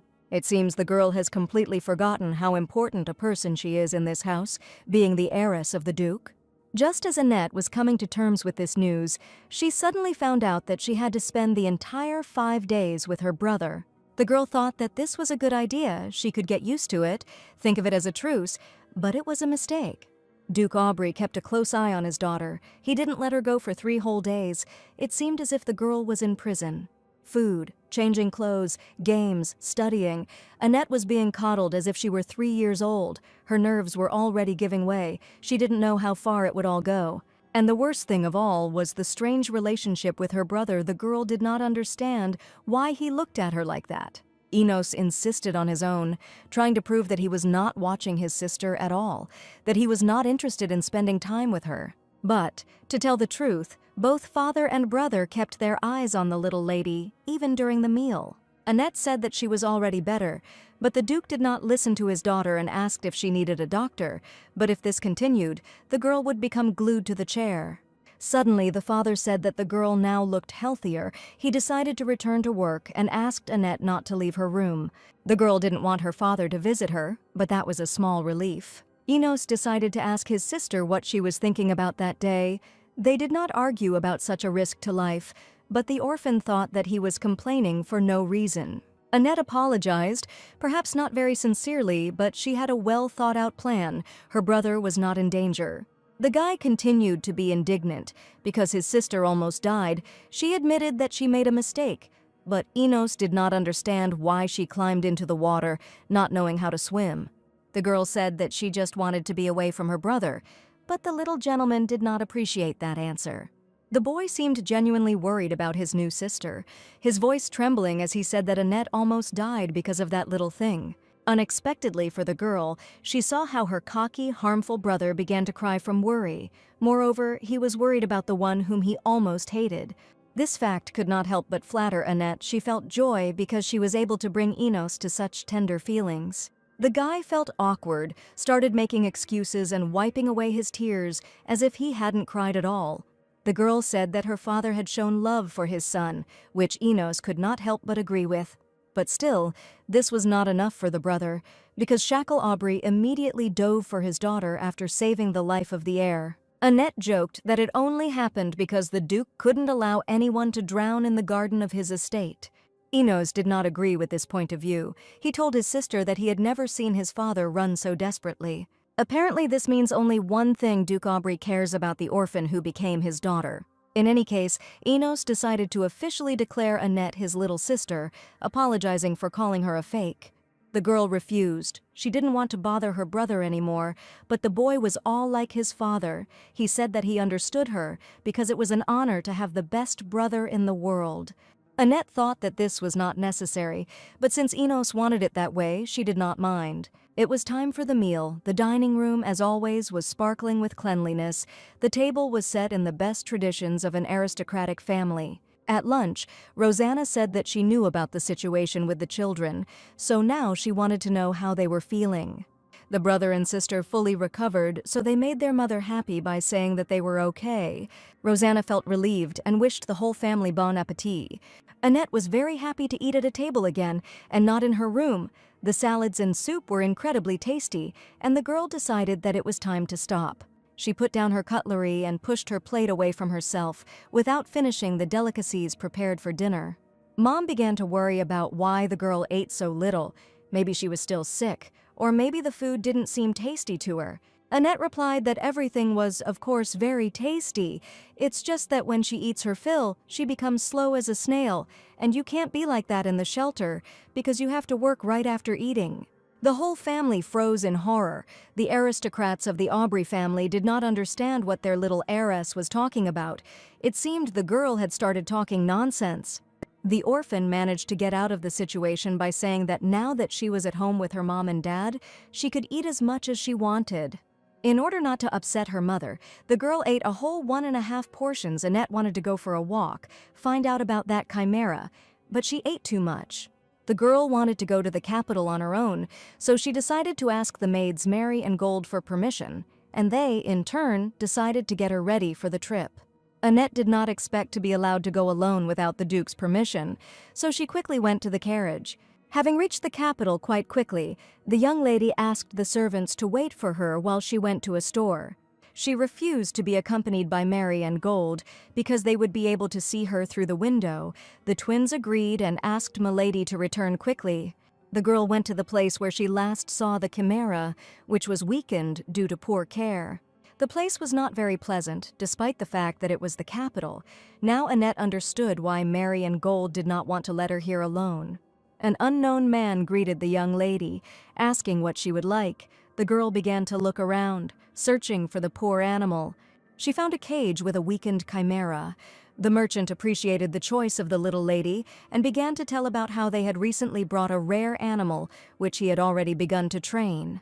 In a small cage lay a sleeping chimera. It seemed very exhausted. They had clearly overdone the training. Annette told the seller that the animal looked unwell. It seemed like it was going to die. The seller denied this, saying that the animal was just sleepy. The girl knew that they were trying to fool her, but she felt very sorry for the poor animal, so she decided to find out the price for it. Unexpectedly, the merchant announced a price of 5 million. This is the cost of a month's living for a family. A seller who does not even take care of the animals does not deserve this. Annette asked if the animal had been imported legally, as it required a permit because they could not be sold anywhere, and she would like to see the documents. Otherwise, the lady would be forced to report it to the authorities. The seller lowered the price to 3 million, but the girl did not give in, saying that she would spend more money on the vet. She could pay no more than 300,000. The man was worried that he would be left with nothing, so Annette decided to agree to pay him 3 million. Pay 3 million and then report the dealer, because then the girl will be able to return for her animal. The seller had no choice. He agreed to 300,000. Annette said that she would return for the chimera in a week. The merchant was outraged that the girl did not take the animal immediately, to which the young lady replied that if the animal infects her, then the girl's father will return to destroy the store. Of course she wasn't going to tell the Duke anything. Well, she got sick and that was it, as if he cared about her. The truth is, Annette simply didn't have the money. It seems she will have to sell the dresses and jewelry that do not belong to her, because the girl will not dare to ask her father for money. Annette was ready to get the required amount of money by any means necessary, and as a parting word, she told the merchant to take care of the chimera during this week. This chimera can become a weapon in her hands. It is a very smart creature. The girl wanted to train and educate the animal so that it would become an assistant when it grows up. The girl felt relieved after she managed to lower the price from the merchant, perhaps not in a very honest way. The chimera was constantly on her mind. The little animal in the cage was still very small, but she really wanted to train and raise it. Returning home, Annette thought about how to collect the necessary amount without her father suspecting anything.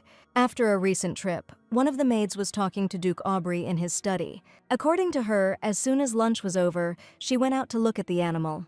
Lord Shackle was unhappy that he did not learn all the details at once, because for him the servants also acted as observers. The maid thinks that the gentleman worries too much. He probably had a lot of thoughts. Reluctantly, Shackle agreed with her, but asked her to take care of her daughter, since he had not entrusted the child to her for nothing. The maid left, leaving the Duke with his thoughts. He remembered the coachman Charles, who was loyal to the Aubrey family and who could outdo a great number of coachmen. Although it was a bit impulsive to assign the elite Mary and Gold, this child can't even directly say what he wants. Shackle Aubrey was looking forward to the food prepared by the chefs, but there was a knock on his office door. With a deafening force, the doors of the office swung open, blowing away everything in their path. A strong red-haired woman came to the Duke, whom he told to pay attention to the affairs in the mansion. Lord Shackle noted that the taste of food had improved greatly in recent times, especially when it came to meat. The woman said that it was all thanks to the gentleman, but he had not invited her to praise the food. Shackle Aubrey began to talk about how his daughter was coming back soon, and she might come and ask for a favor, just like last time. A smile appeared on the guest's face. She was glad that the young lady had returned, thereby surprising the Duke. He did not expect that Annette would be so nice.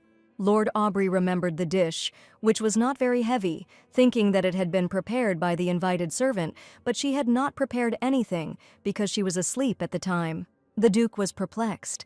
He decided that perhaps the dish had been prepared by a sous chef, since such delicacies require skills. But the woman replied that the food that day was prepared by Mrs. Annette, who made the meat softer and more flavorful thanks to her recipe. Shackle Aubrey was furious and began to throw out the worker until she asked if the Duke had perhaps made a venomous remark in front of his daughter's dish. But the worker just laughed in the Duke's face. She was sure that she would not be fired because it was difficult to find a cook who could satisfy every whim. Lord Shackle's head is already aching. They brought him suspicious food. He doesn't like it very much, of course, but the dish was prepared for him. Meanwhile, in her room, Annette was thinking about how and what she could sell. She doubted whether she would regret such a decision. She understood that she couldn't return to the past anyway, so she needed to think about what to do. There were almost no things that could be sold.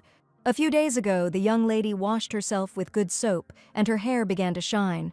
There are many people who buy hair to make wigs or perform medical procedures. Besides, green hair is quite a rare color. While Annette was thinking about selling her hair, there was a knock on the door, and it seemed to the girl that it was Mary or Gold. But the guest turned out to be a father who wanted to ask what his daughter was doing now. The girl said that she was not busy with anything important, when suddenly Duke Aubrey decided to remind her that he would be going north in 2 days. Annette wondered if it would take a long time. No matter how far the capital was from here, the journey north took at least 10 days. But Lord Shackle said that he would use magical movement, which would not take much time because he and his older brother were connected to each other by magic.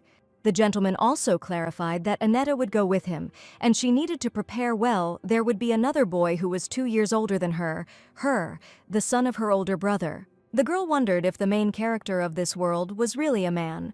The only one in the Argon family was kidnapped at an early age. He was abandoned in the forest and raised as a demon. Then a squad of assassins picked up the child after the mother died during a mission. This squad recognized the abilities in the child and took up raising him. The name of this child is Cabal Argon. Father said that Annette should go with him in order to calm her older brother. His son also needs to be treated properly. He cannot speak and is cruel, so he needs to behave carefully. Duke Aubrey also clarified that when they spend time together with their daughter, just the two of them, the atmosphere is completely different. Annette decided to smile, thinking that it would cheer up her father, and said that there was no need to worry. She would do whatever she was ordered to do. Apparently, Lord Aubrey was irritated by the girl's behavior. She was too submissive. Shackle Aubrey came to his daughter not only to discuss the upcoming trip, but also to present a gift. In the gentleman's hands was a piece of jewelry of incredible beauty. A huge green stone was displayed on a neat chain. The girl's eyes sparkled with delight. She didn't know what this object was or what it was for, but it really interested her. To her great surprise, her father said that he had found and picked up this jewel on the way. Of course, Annette didn't believe him. She knew that the Duke was lying, and in her opinion, not very skillfully. Lord Shackle doesn't usually give such things, but now he decided to take care of it. This decoration contains green seeds of power. The girl noticed that this was what gave away her father, who said that he had picked up the decoration. But in any case, she was grateful to Duke Aubrey. It was undoubtedly a very valuable gift. But not materially. Annette was rather pleased to receive her father's attention, even though the decoration was very beautiful. Duke Aubrey decided to tell his daughter what the power of jewelry is. In the Empire, there are 4 main families that have the power to maintain balance. The strength of the Aubrey family is greenery and everything related to nature and plants. They are able to hear plants, control them, and heal wounds thanks to their skills. The Argo family's power in the north is azure. They control everything related to water. They can purify liquids to crystal clearness. In the east lives the Igna family. They control fire. They are barbarians, so it is better not to even mess with them. They have the ability to destroy. Finally, there is the Adius family of darkness. They are not very sociable, so you won't really encounter them. They control darkness, and their disposition is gloomy. If you do meet them, you can't even try to please them. The girl tried to digest and remember all the information she received from her father's stories. She wondered who else he liked besides Lord Alpha Argo, but her thoughts were interrupted by Shackle, who said that when Annette was drowning, he gave her a water tree seed, which is part of his abilities. She was surprised how the Duke was able to remember everything about plants. Lord Shackle said that otherwise, without this knowledge, the abilities are meaningless. The girl decided to cheer up her father. She said that her dad was a genius. She must not be as good as him. Although in reality, Annette remembered about herbs and poison that could be useful in everyday life, all because of this crazy scientist. The girl thought that there had been enough talk. She thanked her father again for everything, and thought that if it weren't for him, she would have been sold to another scientist. Or maybe they gave him to a merchant's family. In any case, Lord Shackle felt very warm from such words of gratitude. Annette was truly grateful to him, and it gave her more trouble. Trying not to show his joy, the father made a serious face and reluctantly said that he was glad. Also, Duke Aubrey decided to talk about the food prepared by Annette. She immediately began to apologize because she decided that the dish was bad because of the cheap meat. The father was shocked. He asked in a panic how much this meat cost, because he was used to eating only high-quality products, and was extremely surprised when he found out that it cost only 100 dirks. Annette felt bad about feeding the Duke such a cheap product and said it wouldn't happen again. But it seems that Mr. Aubrey was outraged. He was a little taken aback and said that no one forbids a girl to cook. Lord Shackle began to say that overall, his daughter's dish was not so bad. He couldn't admit to her that the meat was actually amazing. He really wanted to try it again, and then he remembered the chef's words about not picking on the young lady's dish. The Duke became embarrassed and decided to leave quickly, saying that he had a lot of things to do. Some time passed before Lord Aubrey and his daughter set out north. This portal was the magical movement. In an instant, they found themselves in their brother's palace. The girl was surprised at how quickly such a movement works. She woke up, washed and changed her clothes, rubbed her eyes, and already found herself in the north. Annette couldn't believe it. She and her father got to the right place in just a minute, but there was nothing around except the teleportation site. Suddenly, the doors swung open and a tall man with snow-white hair entered the room, loudly calling his brother's name. It was the Duke of the Argo family. He was glad to meet his long-awaited guests. For the first time in a long time, a smile appeared on Lord Shackle Aubrey's face. He would have been glad of such a warm meeting. The brothers hugged each other tightly in greeting. Even though they came from different families, their relationship was good. Annette didn't seem to be very happy because she wanted to spend time alone with her father, but here they were also hugging. She was outraged that Duke Aubrey did not even resist, although he was a rather cold person. After Alf Argo met his brother, he turned his attention to his daughter. He decided to ask his brother if he really had adopted a child. Annette didn't expect that, so she took a deep breath and politely greeted Mr. Argo. She bowed to the stranger, trying to show all her manners, and introduced herself. The Duke appreciated the upbringing of the young lady and praised her, saying that he was very glad to meet her. The girl noticed that she was just like her wise father, which his brother could not argue with. He asked the girl if she wanted to rest, since they had arrived so early. Father agreed with his idea and suggested that Annette have breakfast and get some sleep. The girl looked at Duke Aubrey, surprised that he could be like this. Shackle had a very excited expression on his face. The young lady decided to walk to the dining room to find something tasty for breakfast. She saw a table full of food. Her mouth was watering, and her stomach was growling louder and louder. It seemed like her stomach was about to explode. The owner of the house invited the guests to the table, which had been beautifully set in advance, after which he called the maid to ask where Cabal was. Annette wondered if the main character would appear now, who he could be. Lord Argo decided to warn his niece that his son had not yet learned manners. The girl answered the Duke that everything was fine and thought that he would probably be very careful, and Mr. Alf also asked to call him simply Uncle. Even though it was their first meeting, Annette agreed with the Lord when suddenly the doors of the dining room finally swung open. The main character, whom the young lady wanted to see so much, entered the room with a terribly angry face. It seemed that this was not at all what Annette had imagined. She was confused and a little scared. Unexpectedly for her, the man who entered the dining room growled, as if he remembered his animal insides. Duke Argo looked at his niece, understanding her reaction, because it was hard to imagine that a person from an aristocratic family would behave like that. He decided to step away and meet his son, leaving the shocked representatives of the Aubrey family at the table.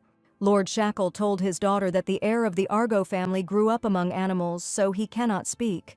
Because he can't communicate, he can't be taught anything, and he has a talent for martial arts, so even the elite knights of the blue sky are unable to resist him. In fact, the boy was raised not by animals, but by monsters, and now Annette must get along with him. She knew that the main character should have come and taught him to count to 10, and he should have fallen in love with her. The girl pushed these thoughts aside, deciding that it was better not to associate herself with this story. Up until this moment, it seemed to her that all thoughts belonged to her this time. She felt a strange rejection. She decided that it would be better this way, because Annette herself is the main character in her own story. She felt as if all these thoughts were not hers, but someone else's, and she tried to brush them off.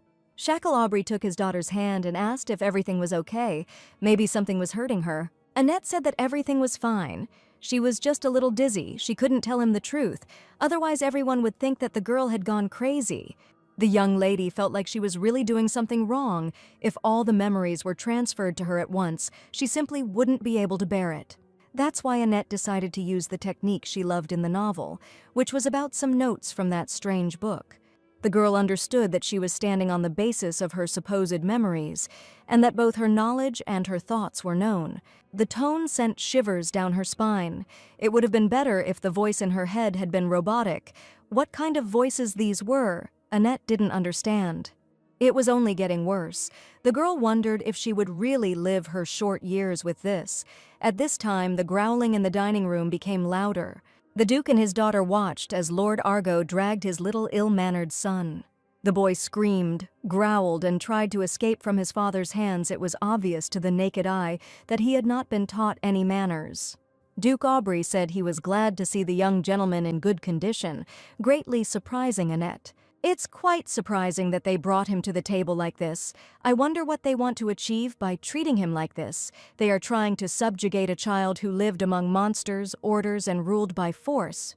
The boy was incredibly angry. He growled and kicked. It seemed that a little more and he would attack those around him. Duke Argo shouted at his son, ordering him to calm down, and the boy obeyed his father. Lord Alf exhaled, because last time he couldn't even get the boy to sit at the table, so everything was much better. Annette looked at the sad child, realizing that this approach was very wrong. He would not understand all these strict instructions. The boy, whom they were trying to dress neatly, sat at the table very restlessly. It was obvious how uncomfortable he felt.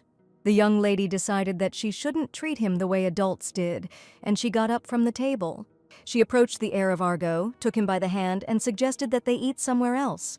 Annette's father was extremely surprised. He did not understand why she was approaching him, because he should have been afraid. Duke Shackle could not understand why the girl was not afraid, but still decided to trust her. Heiress Aubrey took a small bun from the table and sat down on the floor. The brothers were horrified. Never before had anyone in an aristocratic family dined sitting on the floor. Annette ate the freshly baked bread with pleasure, admiring how delicious it was. Argo's heir looked at her in surprise. It seemed the boy really liked this idea. Cabal ran happily to the young lady. He did not like eating at the table at all. Duke Aubrey and Duke Argo were speechless. Only Shackle wanted to scold his daughter when his brother stopped him. He saw happiness in the face of his son, who was eating a bun sitting on the floor where he wanted. Alf Argo had never seen his son laugh like that. The Lord was deeply moved by such a picture. He even shed a tear. The boy's eyes were shining with admiration. Finally, someone had allowed themselves to disregard manners. Meanwhile, the maids brought a whole fried chicken, which looked very appetizing. Suddenly, completely unceremoniously, Cabal took the hot chicken, just like a small predator, and decided to bite off a piece of it. At that very second, the boy screamed in pain. He had burned himself by biting into the hot meat. Argo's heir was very angry because there is no hot food in nature, and he had badly burned his tongue. Alf ran quickly to feel sorry for his little son. He couldn't look at how much pain he was in. Annette saw that the boy was not responding to anyone. He looked very sad. He didn't even want to go to his father. So the girl decided to take matters into her own hands. Literally, she walked up to Cabal and hugged him. The little heir was very indignant and began to kick, trying to get out. But, quickly realizing that this was pointless, he resigned himself to the situation and accepted Annette's embrace. The young lady patted the boy on the shoulder to encourage him and praised him, saying that he was a good boy. Cabal didn't expect to hear such warm words of support, and even froze for a moment in surprise. As a reward for the boy's good behavior, Annette treated him to a freshly baked bun. The bread that Cabal Argo ate before was hard and tasteless, which is why he doesn't like it, but this one seems to suit his taste. The girl thought, it turns out that the book explains useful information from the memories. It would be great if they warned about this in advance. The girl sighed casually, hoping that no one noticed. The boy ate the soft bun with pleasure. His father could not believe his eyes. The child ate quietly and neatly for the first time. After some time, when the boy had calmed down and finished chewing his bread, he walked up to the table where the whole family was sitting and sat down next to them. Annette realized that the young heir was listening to her, so when everyone was already at the table, she suggested starting dinner. Alf was very grateful to Mrs. Aubrey. Although the boy had not yet fully learned to eat at the table, he had to be fed with a spoon. He simply did not want to eat anything until Annette cut the meat for him. Finally, the mealtime came to an end. The girl's arms were aching from having to feed Cabal. She thought she would have some free time after dinner. Suddenly, while walking down the corridor, she noticed an extremely suspicious bush on legs that had been following her from the dining room itself. The boy followed Annette all the way to the library. As if he was glued to her, it was a little unusual to see such behavior from the heir of the Argo family. The maids watching the scene were astonished by Cabal's behavior.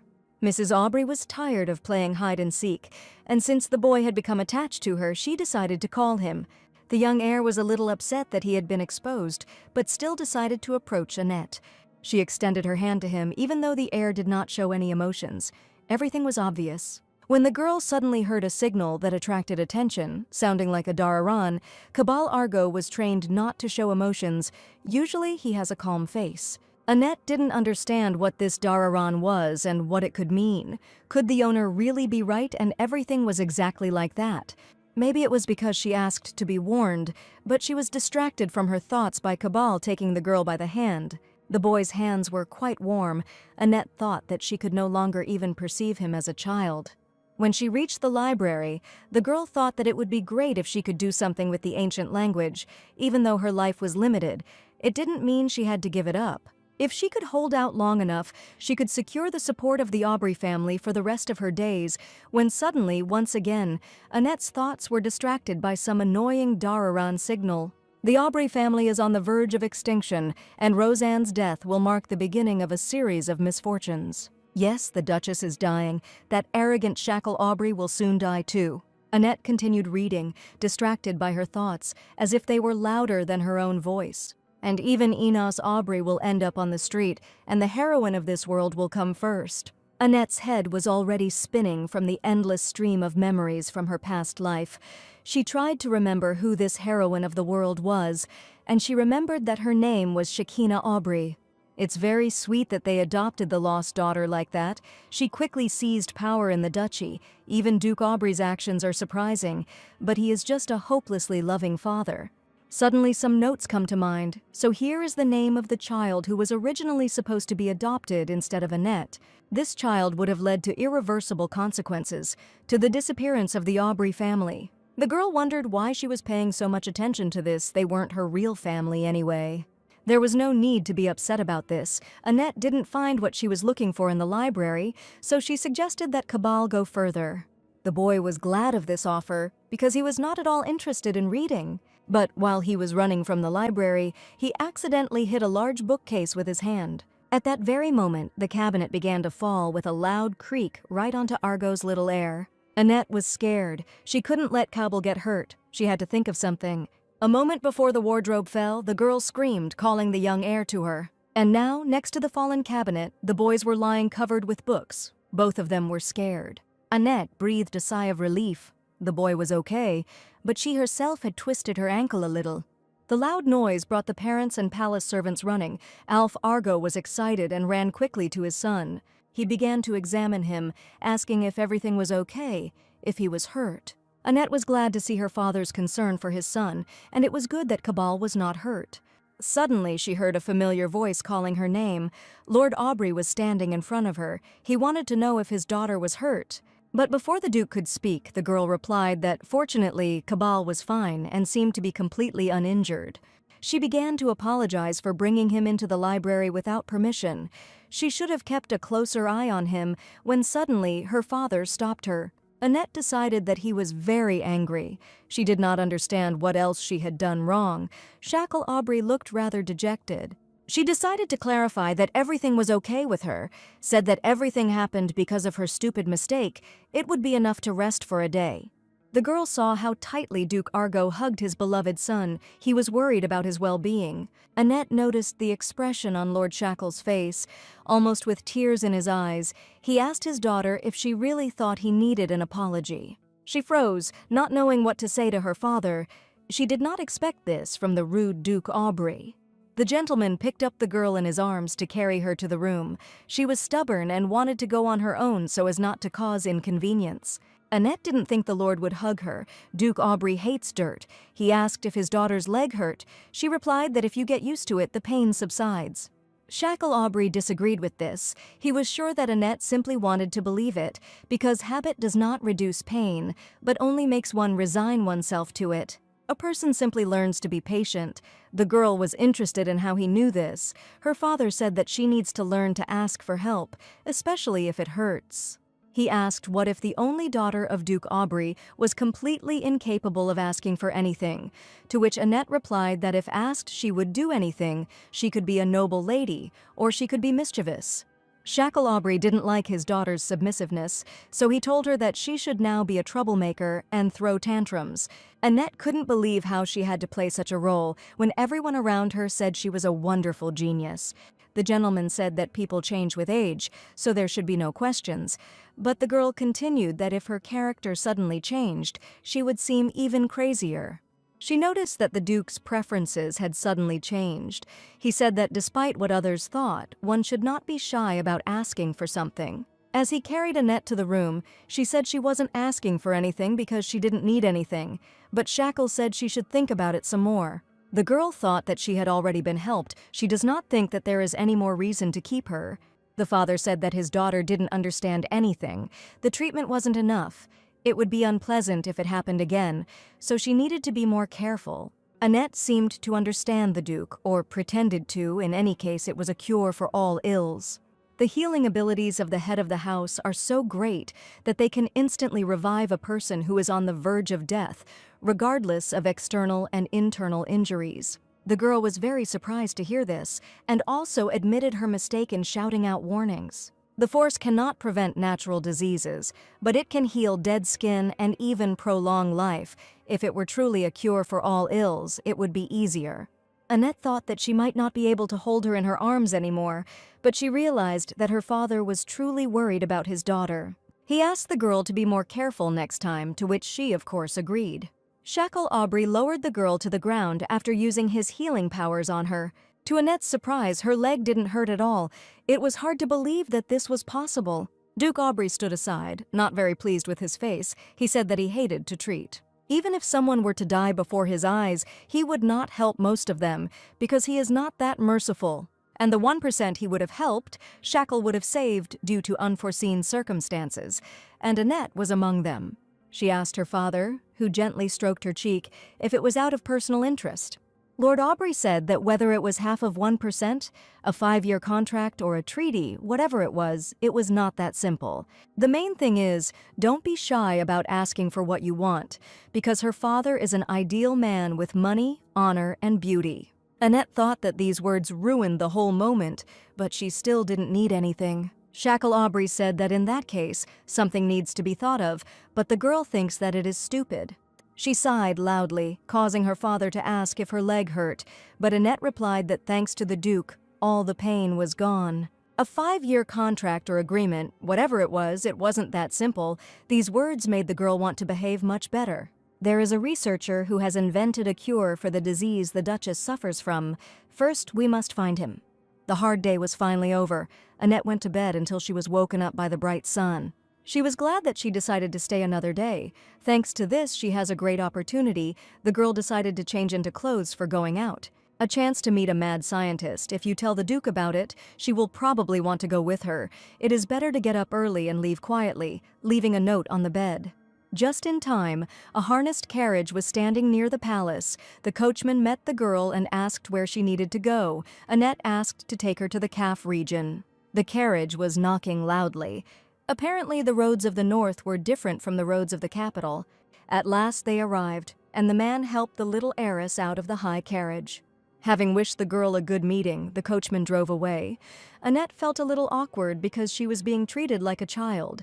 There were many wooden houses around, weapons everywhere. They say a mad scientist lives on the very outskirts of the village. He also works as a gravedigger, so people rarely visit him. There is a hut next to the cemetery. He must live there. The girl knocked on the door, asking if anyone was home. She thought that it would be really scary here at night. Annette began to knock on the door even harder, but no one answered, so she shouted that guests had arrived. The girl never received an answer. It seemed that no one was home, so she decided to leave a letter just in case. The young lady hoped that the scientist would contact her, because it was becoming increasingly difficult to hide her strange illness.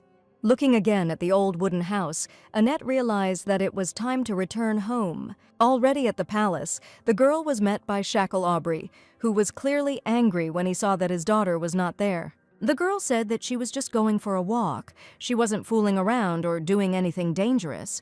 In a sense, it really was an ordinary walk. It was unknown whether the Duke would be able to contain his anger. Annette gently took her father by the sleeve of his robe so that he would not be so angry with her. The young lady said that it was the first time she had walked alone like this, and she hoped that next time her father would go with her. It seemed that this helped to appease the father, and he suggested going back to the room. Besides, the uncle was already waiting. Annette arrived back just in time for breakfast. The whole family was already gathered around the table, waiting for the meal. Unexpectedly for the girl, Lord Argon suddenly said that he wanted to apologize. He heard that Cabal had slipped away from the guards and went to her. He knew that his niece had injured her leg and hoped that everything was fine. Annette expected her father to say that an apology was not necessary, so she decided to say that everything was fine herself, when suddenly Duke Shackle said that they now had a lot of problems. The girl didn't expect such a reaction from her father, and it seems that Alf didn't either, because after these words he could barely hold back his laughter. Lord Argon laughed right in Shackle's face. He laughed so loudly and so sincerely, his laughter spread throughout the entire dining room. Alf said that Duke Aubrey had been so abrupt for the first time since their meeting, but Lord Argon understood his guilt. He was too careless.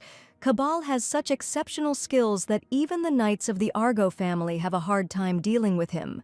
He should have been more careful. He really felt sorry because his son didn't mean any harm, but the girl replied that thanks to her dad, she was okay. Alf Argon thanked his niece for her understanding and said that Cabal also wanted to apologize. He had never looked for his father before, but then he suddenly came and asked about Annette. The Lord invited the girl to walk with him. The Duke extended his hand to the young lady to help her up, and she extended hers in return. When suddenly Shackle Aubrey grabbed her, asked if everything was okay, Annette thinks that this is too much, because no one is bleeding. Mr. Aubrey began to shout at his brother because, in his opinion, the girl was already not very tall and had a bad face, and what if she only got worse? Alf was surprised. It seemed to him that father and daughter were really very attached to each other. So he asked the servant to bring Cabal to them.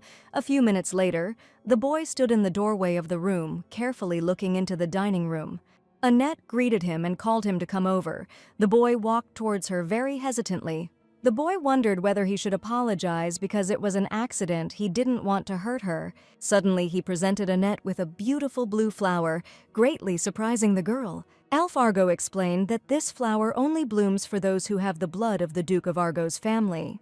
Cabal handed Annette a small bouquet of blooming roses, which seemed to glow with their own beauty. She thanked the young Duke of Argo, but he tried to say something. He pointed at himself, saying his name. Annette looked at him for a long time, trying to understand what he wanted to say, when suddenly she realized that he was asking her name. The girl pronounced her name several times to get Cabal to pronounce it, and after a few tries, he was able to. Shackle Aubrey was shocked by the kind of children growing up these days, and it seems he was very unhappy that someone decided to hug his daughter. While Lord Argo was touched by the fact that his son had finally uttered his first words, Duke Aubrey ran to chase the boy away from Annette. After some time spent visiting the Argo family, Shackle and his daughter were getting ready to head back. Alf thanked his relatives for the wait and asked his niece if she would visit them again. The girl, of course, replied that she would be happy to come again if there was such an opportunity. Cabal didn't say anything other than her name. She told the boy that she would definitely come again and hoped that he would study hard so that they could chat next time. She was surprised that he didn't remember anything except her name, but that was already a good sign. Annette promised the young Duke that if he studied well, they would definitely meet. Duke Alf and his young heir wished their guests good luck as they parted. Cabal was very upset to see Annette leaving through the teleporter, and the girl felt as if she was abandoning a child. A couple of days later, something worse than a falling wardrobe happened that happens a couple of times in a lifetime. Today seems to be that day. The entire Aubrey Duchy family seemed speechless. Enos didn't expect this from his sister. Father Shackle thought the girl had gone mad after seeing what she had done. As expected, the change in hairstyle is too difficult to hide, so Annette appeared before the family with a short haircut. It seems that the rare green hair turned out to be much more valuable than she thought. Thanks to it, the girl was able to buy a chimera. Of course, she reported everything to the guards. By the way, the guards must have already gathered to find out everything. The girl stood in front of her father, trying to think of how to explain her actions. She didn't know whether to tell the truth or whether it would be better to lie. Perhaps her actions would not be understood. Suddenly, Enos asked his sister if some scoundrel had offended her. Otherwise, why had she cut her hair? Annette replied that nothing like that was even close. She just felt uncomfortable with long hair. The guy asked why she cut them off herself instead of asking for help. The girl tried to explain that her mood had simply changed, which was very surprising for her brother, who seemed angry about such an act. What surprised Annette most was her father, who was extremely calm. Moreover, he asked his son if it was time for him to go to class. The boy left dissatisfied. Promising his sister to return to this conversation, she wondered why he had become so harmful. Duke Aubrey asked his daughter to sit down. She felt like she was sitting on a cactus. Her father asked if she really thought he didn't understand what she was trying to do. The girl said that Shackle was a genius and of course knew everything. She thought that if she didn't praise him, she would get punished. The gentleman said that he understood his daughter's desire to establish her own boundaries. She had her own thoughts, which he tried to put up with, but he will have to take control of Annette's upbringing if she continues to belittle herself, to which the girl replied that it is not that serious. She understood that the chimera was a very unusual animal. How could she convince her father that she could take care of the beast? Shackle Aubrey asked why Annette sold her hair. Was it really to buy a chimera? The girl could not allow herself to be controlled because she still had a lot to do. The father wanted to say that if something like this happens next time, but he didn't have time because he heard his daughter sniffling. Annette pretended to be the sweetest, most defenseless child in the world and said that she just wanted to buy something with her money. Using all her sweetness, she asked Lord Aubrey not to be angry, saying that she was wrong. Duke Aubrey told his daughter not to think that charm could solve all the problems in the world. The girl wondered if her father really thought she was cute. He said that if something happened to Annette, her mother would be upset. The Duke asked what kind of animal the girl had bought, since it didn't even have a scientific name. Annette said that this was a rare animal, but she was warned that if anyone reported it to the Trade Control Inspectorate, the girl would be arrested. The girl decided to play on pity, saying that she was threatened that they would take away the animal, which she felt very sorry for, because it reminded her of her childhood. She continued by saying that she was afraid that Duke Aubrey did not like animals. Lord Shackle told his daughter not to belittle herself. She should act like a lady and be more careful next time. Annette sighed with relief. It seemed that she had passed by. Her father asked her to come to him after dinner to discuss what to do with the chimera. A few hours later, the girl came to the Duke's office. He called her to tell her that animals can be problematic. The girl agreed with him, and then Shackle decided to tell him that Annette would be attending classes starting next week. Of course, she agreed with her father because she did not want to contradict him. Also, Lord Aubrey decided to talk about the magic stone. Shackle asked how his daughter knew about these stones. He conducted several experiments. All magical stones with different powers melt only at a certain temperature. But how did Annette know this? It was all because of the crazy scientist. It's not for nothing that they call him that. Before the experiments with the chimera, he experimented with the synthesis of magic stones. Almost 1,000 stones, the girl learned that magic stones melt at such a temperature. But she can't answer honestly or she'll be considered crazy, so Annette said she just guessed. Father said how simple everything is for her, but he doesn't mind. Let her keep her secrets, he can't get into her head. Shackle Aubrey said that they would soon start selling magic stones and even decided to show the contract. Annette was happy. She had waited a long time for this to finally get her share of it. Since she wanted to make money, she would like to receive 20%, not 10%. But suddenly the girl noticed that Duke Aubrey had written something incorrectly, although he had checked everything and had not noticed anything strange. Annette pointed to the contract, saying that it only said 10% of the proceeds. Lord Shackle said he didn't quite understand what his daughter was talking about. She continued to say that if you look closely, it will become clear that there is a mistake there.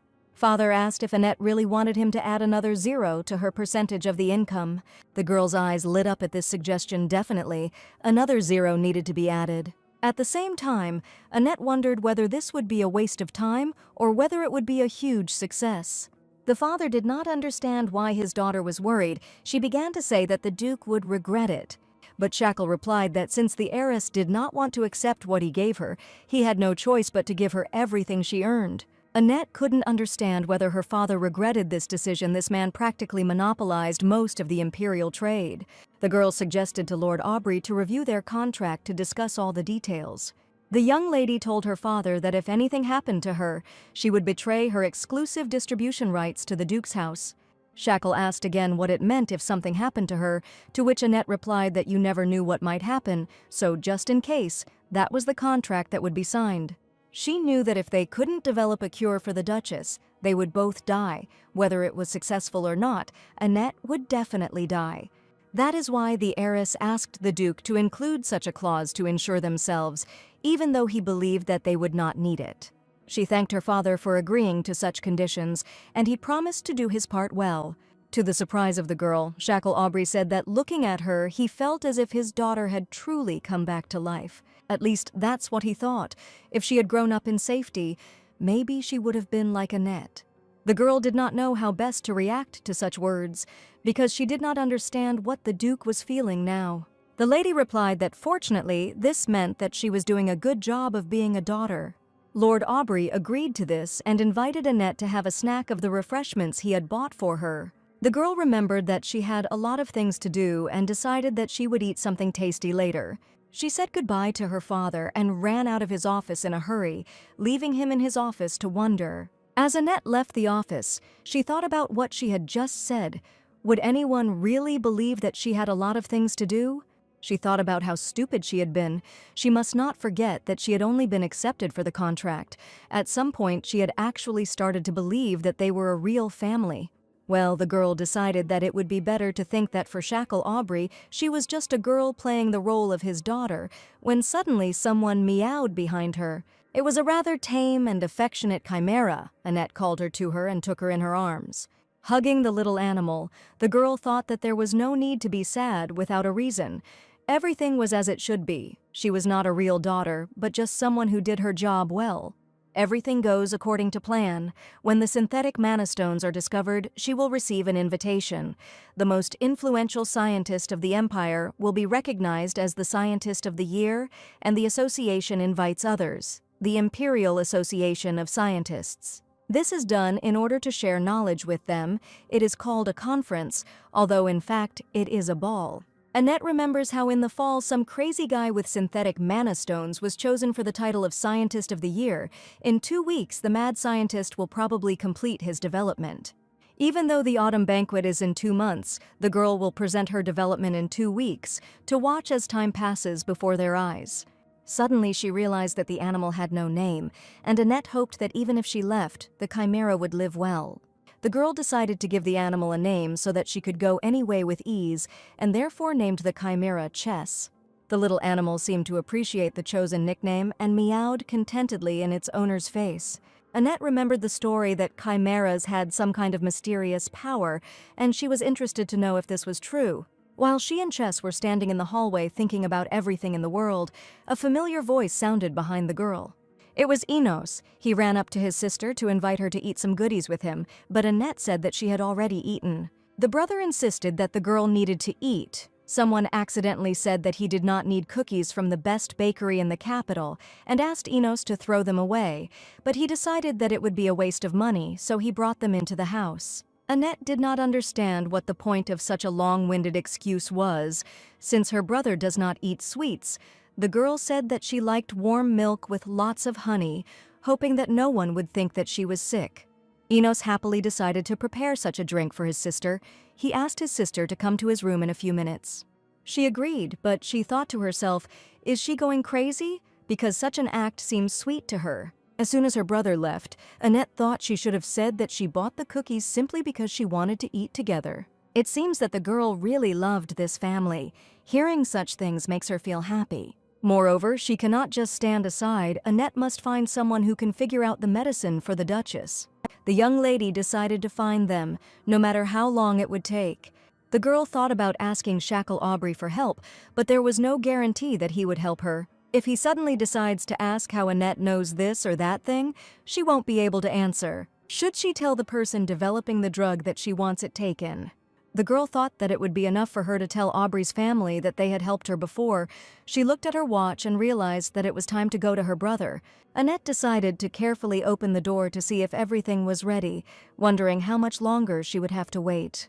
When suddenly the father appeared in front of the lady, the girl did not understand what was happening.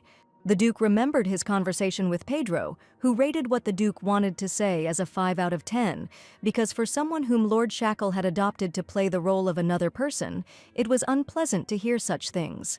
Mr. Aubrey approached his daughter to say something. He was trying to collect his thoughts, remembering his conversation with Pedro.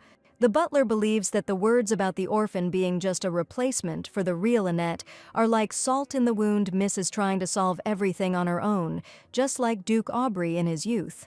Shackle thought about it. It seemed to him that if Pedro weren't so annoyingly caring, he wouldn't have to worry so much. Annette looked at her father, trying to understand what he was so puzzled about. The Duke thought he was worrying without reason, and finally dared to say that when he looked at Annette, he felt that his real daughter had come back to life, but that did not mean that he equated her with this child. Sometimes, when Shackle sees other children Annette's age, he has the same thoughts. He told the girl that she is who she is. She doesn't need to be an exact copy of her dead daughter. Annette felt her cheeks turn red. She was embarrassed by what her father said, so she decided to ask the Duke if he liked her. Lord Aubrey did not expect such a question, so he decided to answer that he did not like anything. The girl wondered what kind of speech this was. It felt like she was standing in the middle of a teenage storm. She asked if it was sad when you don't like anything. The Duke replied that when he starts to like something, it eventually becomes his weak point. It takes his breath away, and eventually it leaves Lord Shackle. So it's better that he doesn't like anything. Annette was deeply hurt by these words. She told the Duke to continue to dislike her. Shackle Aubrey replied that it was not so. There was no hostility. It just suddenly occurred to him that the girl had said that it was not enough that they did not dislike each other. She had suggested that they should not like each other too much. Annette said that in 5 years they would go their separate ways anyway. They had already done this, but without words. Everything inside was boiling. She thought that if she stabbed this cold-blooded man with a knife, would blood flow from him? If there were blue bloods among the aristocrats, he would definitely be one of them. The young miss said she had to do everything she could for the father who adopted her, and she apologized for causing unnecessary worry. The girl left, leaving Duke Aubrey alone in the corridor, when suddenly he heard a fork fall behind him. It was Enos. He was shocked by what he heard, causing the utensils he had prepared for his sister to fall from his hands. The son was furious. His father had just discriminated against his adopted child, no matter how much he disliked her. Shackle had brought her himself. How could anyone say such a thing? Lord Aubrey began to justify himself, saying that this was not the case at all, but Enos stood his ground. He asked what the father meant when he said that he would soon separate from this child. He heard everything but forgot to mention the 5-year contract. Duke Aubrey said his son didn't need to worry about it, but he couldn't. He was going to go eat snacks with this kid. Annette thought it was only natural to feel uncomfortable going out early in the morning to buy them herself. She saw that they were both upset but unable to speak because of guilt, and decided to play a joke on them. She shouted from the room that everything was fine. She would eat any food, regardless of whether it was picked up or thrown away. After all, there were many cases in the shelter when she remained hungry for several days. The girl opened the door to see the reaction of the Aubrey family dukes to her joke, but it seemed she had gone too far. Enos shouted to his sister to come and eat quickly, otherwise the milk would soon get cold, leaving his father perplexed. Already in the room, Annette asked her brother if he was angry with her because of everything that was happening. The guy looked displeased, but briefly said that he was not angry with his sister. He set the table for her, warm milk with honey, lots of sweets, and all this just for Annette. The girl was surprised by such a quantity of food. She couldn't eat it all, but she noticed one very small delicacy. Enos was glad that his sister liked the treats. He said that he had been standing in line since early morning to buy these cookies. But Annette knew he wasn't the one who bought them. She said she thought they were going to be thrown away. That was so sweet of her brother. The guy wanted to disappear into the ground, and as a sign of apology, he handed another cookie to his sister. After some time, Annette came to her father's office. She said that she heard that he decided to give her a gift. It was an even larger quantity of snacks, Shackle Aubrey said, that unlike Enos, these snacks the Duke personally viewed in advertisements, visited the factory, and made the contract himself. The girl wanted to ask what the hell it was, but he bought not only snacks, but also the factory itself. This is the first time she gets an entire factory to herself, so she is not sure that she will be able to manage it. Duke Aubrey said that he would be in charge and all the income would go to Annette. In the future, she would receive more and more such gifts, so she would have to get used to it. The girl thought that perhaps she did not have the qualities of a noblewoman. Her heart was already beating like crazy, and her steps seemed heavy. She decided to think that she had simply left the care of the factory to them. When the real daughter, Shakina, returns, Annette will still be thrown out, but suddenly the girl realized that this was not her thought. It corresponds to the thinking of the owner, that recording. Either way, she's wrong. The girl was talking to herself in her head. She was talking to someone who spoke as if he could read her mind. By the way, could it be that Shakina is their biological daughter and Annette is not adopted? Did their biological daughter really die? Since the recording is strange, she decided to remain silent so as not to spread false information. She felt sad talking to the voice in her head and decided to just call it a voice. The voice said that it was simply a kind introduction to its mistress of a special, timely, and privileged power that should not be known to this world. It is true that Shakina is the youngest daughter of the Duke. According to the remaining notes of a certain mistress, the real daughter is alive, in which case it might be better to find her and get the reward than to stay in the Aubrey family. However, the note is essentially the exclusive right of the author. Annette asked the voice if the record book was trying to say that Shakina Aubrey was actually just pretending to be real. He replied that the world would recognize Shakina Aubrey as Lord Shackle's only daughter, and that would remain true until the real daughter came forward. As long as it was possible to find a real daughter, alive or dead, instead of the imposter Shakina. Suddenly, from strange thoughts and discussions with a certain voice, the girl was pulled out by Duke Aubrey, who called her by name for a long time. He asked what Annette was thinking so deeply about if she didn't even answer his call.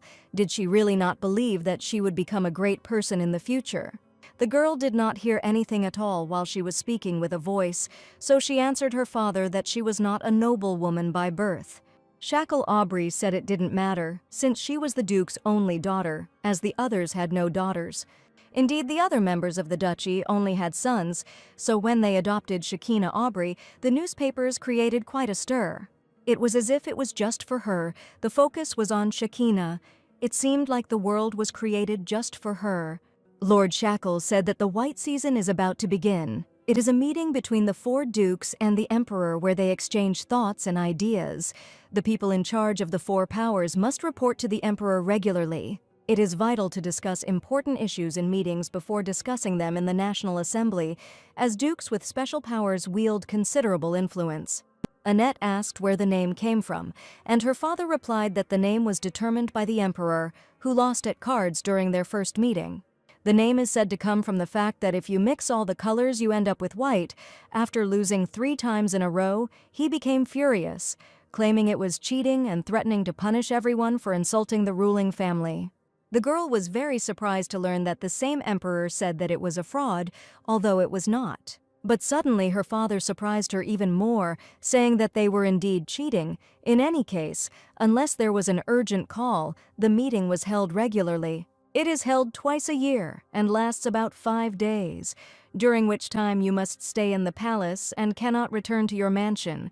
For Annette, what she heard was something unusual. Duke Shackle wants to tell the girl that she is his daughter, so she must not despair. She must always be confident in herself. Besides this, he remembered that Annette had received an invitation. The girl really wanted to see him, because she was also supposed to receive an invitation from the Association of Scientists. Lord Aubrey agreed to look for him, but instead he took out a whole bunch of letters and gave them to his daughter. The girl was surprised by such a huge number of letters, all of which were invitations. There were a lot of meaningless invitations that Shackle Aubrey responded to directly, so that's the filtered part. In any case, according to the Duke, people who don't even know what to do sometimes get into trouble. Annette asked if there were any other invitations besides those for tea. Lord Aubrey replied that there was one invitation to a banquet from the Imperial Association of Scientists, and the girl had finally found it. Annette asked her father if she could go to the banquet. He allowed her, but warned that her peers would not be there. And besides, she couldn't go alone. She had to take a companion with her. The girl thanked the Duke and said that she would take the maids Mary and Gold with her. But Lord Aubrey upset her by saying that she could only take one of the sisters, and the girl decided to ask their opinions and take the one who agreed. The gentleman also said that only knowledgeable people who can talk with the local scientists, at least on elementary topics, are allowed there in this sense. Neither Mary nor Gold are suitable. The girl thought that either the Duke didn't like the maids themselves, or he didn't want to let her go. Shackle Aubrey said that he would not mind letting his daughter go when she found a faithful companion. The girl asked whom he would recommend, and the Duke began to describe the ideal candidate. Will this happen again? It is impossible after what he said last time, but there is no doubt the gentleman is describing himself. After all those words about the companion having to be highly skilled, good-looking, and of exceptional intelligence, Shackle stood in a pose, expecting something. Annette immediately understood his plan. She decided to ask him if he could go with her, but before she could finish speaking, Lord Aubrey agreed, saying that he was busy, but nothing could be done. Since the daughter herself asked, it was quite natural for a parent to accompany her. The meeting room deep within the Imperial Palace is opened only twice a year and is accessed through the only white door in the Golden Palace. The entourage firmly believes that behind this door is a holy place where the most important issues of the Empire are decided, but in reality. The Duke, who had just entered the room, saw the people gathered and wondered if they really thought this was some kind of drinking party again. All the guests had already gathered at the table. They were chatting loudly about something, holding glasses of alcohol in their hands. Shackle met his brother Alpha Argo, who also thought it was too noisy. Someone from the crowd shouted at the blue one not to act like an old man. Since there was a couple of years' difference between them, the others noted that this sounded quite offensive. The meeting began. First, they wanted to discuss an important issue which Duke Igna drew attention to. He stood up and said that his eldest had recently won a fencing tournament in the youth category. He was delighted because he didn't even teach his son much, but he still managed to win. The people sitting around noticed that this was just bragging, an ordinary competition. The competition began at the table. Shackle Aubrey bragged that his daughter had been chosen as the most learned goddess of the year by that same academic society. Most often during the white season, the participants exchanged meaningless comments. Alf asked them to stop making a fuss about such things, and he himself boasted that his son had recently started talking and even ate at the table. The dukes around were astonished to hear such news from Lord Argo. They decided to support Alpha, saying that something like this was worth celebrating because it was just wonderful. The debate continued, discussing the prince and princess, and also mentioning that Duke Aubrey had found his daughter. The red-haired man, shocked by this news, began to shout at the Duke, not understanding why he did not tell about it right away. Lord Aubrey snapped, saying that they were not friends to share such news, and one of the men asked if Shackle had found the girl he had lost during the riots. Alf noted that at their meeting she seemed very kind and smart. In particular, she is also assertive, like her father, but he in turn said that this is annoying. Duke Aubrey began to tell how one day, for no reason, Annette had cooked something and presented it to him as a gift. She said that she wanted to go to the capital with him and even asked him to accompany her to the ball of the Association of Scientists, despite the fact that the Duke was busy. Shackle gave her a snack and she began to jump for joy. Annette is really smart. She created a mixed magic stone. She wanted all the rights and income to go to her father, while everything she does greatly irritates the Duke. After such a story from Lord Aubrey, with words about how his daughter was the best but annoying, the dukes around did not know what to say. The red-haired man was hooked on the story about the mixed magic stone because it was quite an interesting thing, in his opinion, and he was extremely interested in learning how to make it.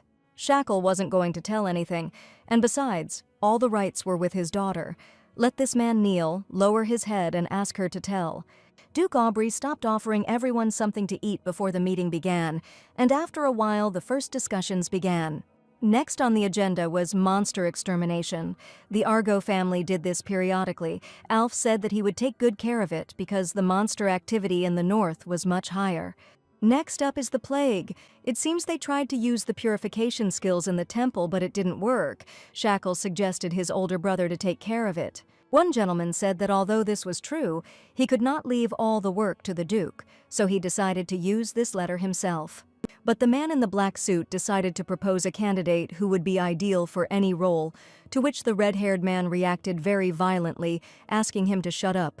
In turn, Shackle Aubrey said that he does not want to do such things because he has a daughter who is not yet accustomed to the estate, so he does not want to go on long expeditions. People were puzzled as to whom to send on such a task if no one wanted or could. Lord Aubrey suggested leaving the plague mission to his brother and entrusting the destruction of the monsters to Duke Igna. Suddenly, one of the servants asked for forgiveness for interfering, but the Emperor had a guest, so he wanted to know whether to let her in. The dukes did not understand when they started receiving guests in the white season. It must be the master of ceremonies. The men debated whether to let someone unknown in or tell the person to leave. Lord Shackle decided that it was worth driving away the uninvited guest when suddenly a female voice sounded, the girl apologizing for distracting him. Alf turned to his brother, and they both seemed to understand whose voice it was. Annette said she thought her father would let her in. It was a bit stupid of her, and suddenly Duke Aubrey started shouting for the guest to be let in. The girl asked her father with a slight mockery why he let her in since he was so busy, to which he replied that it was a break.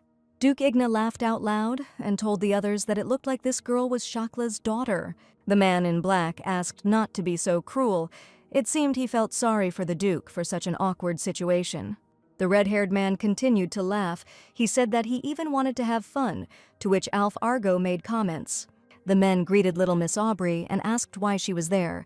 Before Lord Shackle could approach his daughter, Duke Igna appeared, wanting to know if Annette had come specifically to meet them. The little lady was a little scared when she saw such a tall and strong man, but despite his size, he seemed like a kind person, at least towards children. Annette realized that it was one of the dukes. By his red hair and pumped-up body, it was obviously Duke Igna. She was glad for their first meeting.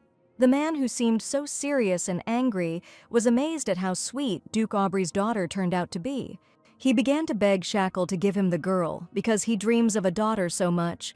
Doesn't he want to become a family? His children are very beautiful and talented. Duke Aubrey said he would rather die than allow his daughter to marry one of his children, and besides, Annette would suffer if she had such a father. After which he asked his daughter what she had brought with her. The girl replied that she had heard that Hwanson's food was not very good, so she had brought a little. In fact, she overheard while she was standing outside the door. Although she didn't have to cook, she apologized for disturbing and wanted to leave. Father said that Annette came during the break and was not disturbing at all. He also asked if she had eaten herself. The girl said that she was just about to eat, and her father invited her to have lunch together. Annette asked if her father seriously wanted her to eat with all of them. She didn't want to, because one of these men was actually the Emperor. It was a lot of pressure, although it would be a lot harder to deal with Duke Aubrey when he was in a bad mood, so the girl walked into the office and introduced herself. The Emperor was very cheerful, he asked the young miss. It must have been difficult to get here. He was very glad to see her. It was hard to see this man as an emperor. Annette imagined him as terrifying, while the other dukes looked at the girl as if she were some kind of entertainment. Unexpectedly for everyone, such a cheerful conversation between the heiress Aubrey and the Emperor was interrupted by a man in black. He looked at the girl and asked if she was cursed. At that very moment, the ground disappeared from under Annette's feet. She heard nothing but the beating of her heart, and her ears began to ring. Duke Adius continued, the girl would die soon. She had a maximum of 7 years left. She didn't understand how he knew. Lord Shackle couldn't stand what was happening and pushed the man with all his might. He told him that he had clearly crossed the line. Duke Aubrey did not know how to respond to this. Perhaps he should kill the impudent fellow. He knows that Lord Adius has created his own little world, and it is because of his poor communication skills that he almost never leaves his estate. Alf tried to intervene in the situation to somehow resolve the conflict. Annette watched what was happening carefully from behind her father's back. She understood that she had been found out. Duke Adius, who wields magic that allows him to control darkness, which includes curses and eventually death, tries to explain to the people around him that he is only telling the truth. The girl decided to take the situation into her own hands and, pretending that nothing had happened, ran up to the man. She asked him why her uncle hated his niece. Could he tell her why he didn't like her? At the same time, so quietly that no one would hear, she told the Duke that she understood perfectly well what he was talking about, but it would be better if he said nothing more. She knows perfectly well how and when she will die, but Shackle Aubrey must not know this. She only has 5 years left. There is no point in telling anyone this, because there is no solution to the problem, so Annette asks to keep everything a secret. Duke Aubrey ran up to his daughter, grabbed her, and told her not to let others hug her, especially if that person was wearing some strange glasses. Annette laughed and said she was just glad to know he was her father's friend. Her father asked why she couldn't be a little bitter like her brother. Duke Argo was there too, and felt a little awkward about being unnoticed.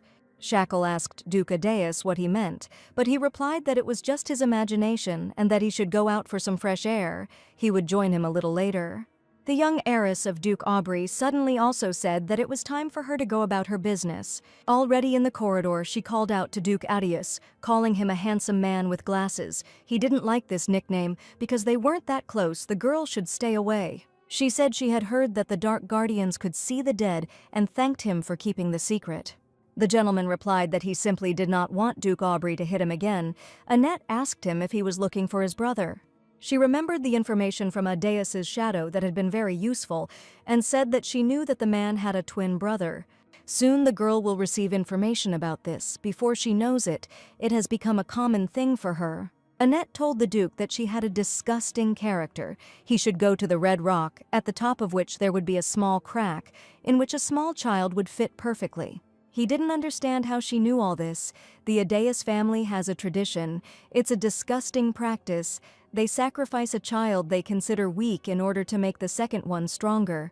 The girl hopes that the Duke will take this as a gift, as a sign of her gratitude, to which he directly asks if she is not afraid of death.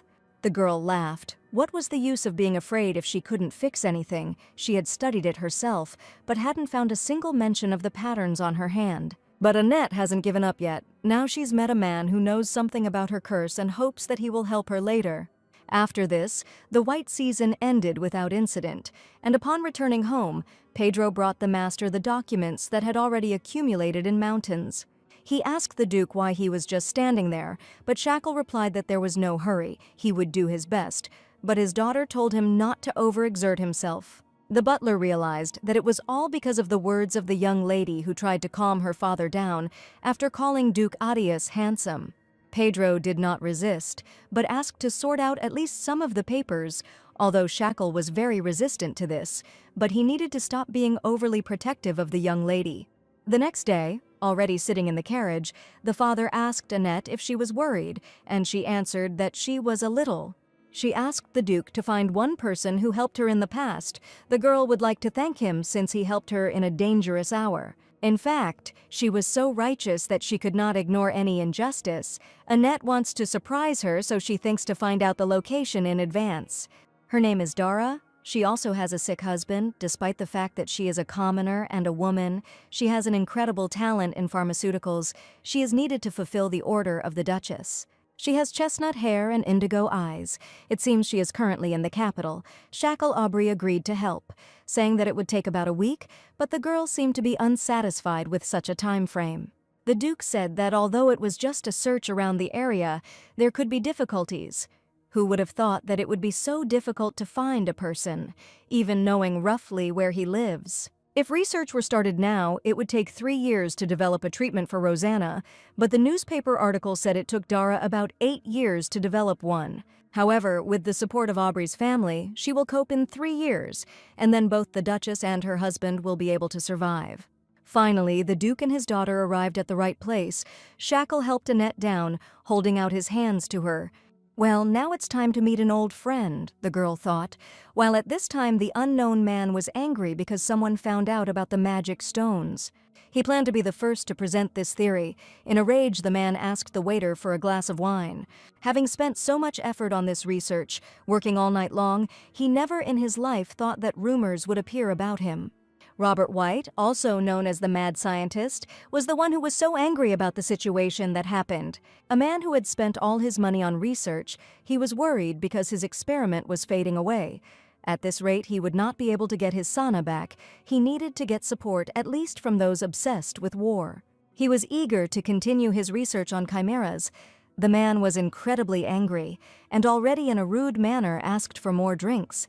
At the same time, the host introduces Miss Annette Aubrey, who was chosen as the Scientist of the Year and arrived to grace today's banquet. The scientist was shocked when he saw who his rival was. He understood where she got the money for such research. She must have begged her parents for it and then bragged about her achievement.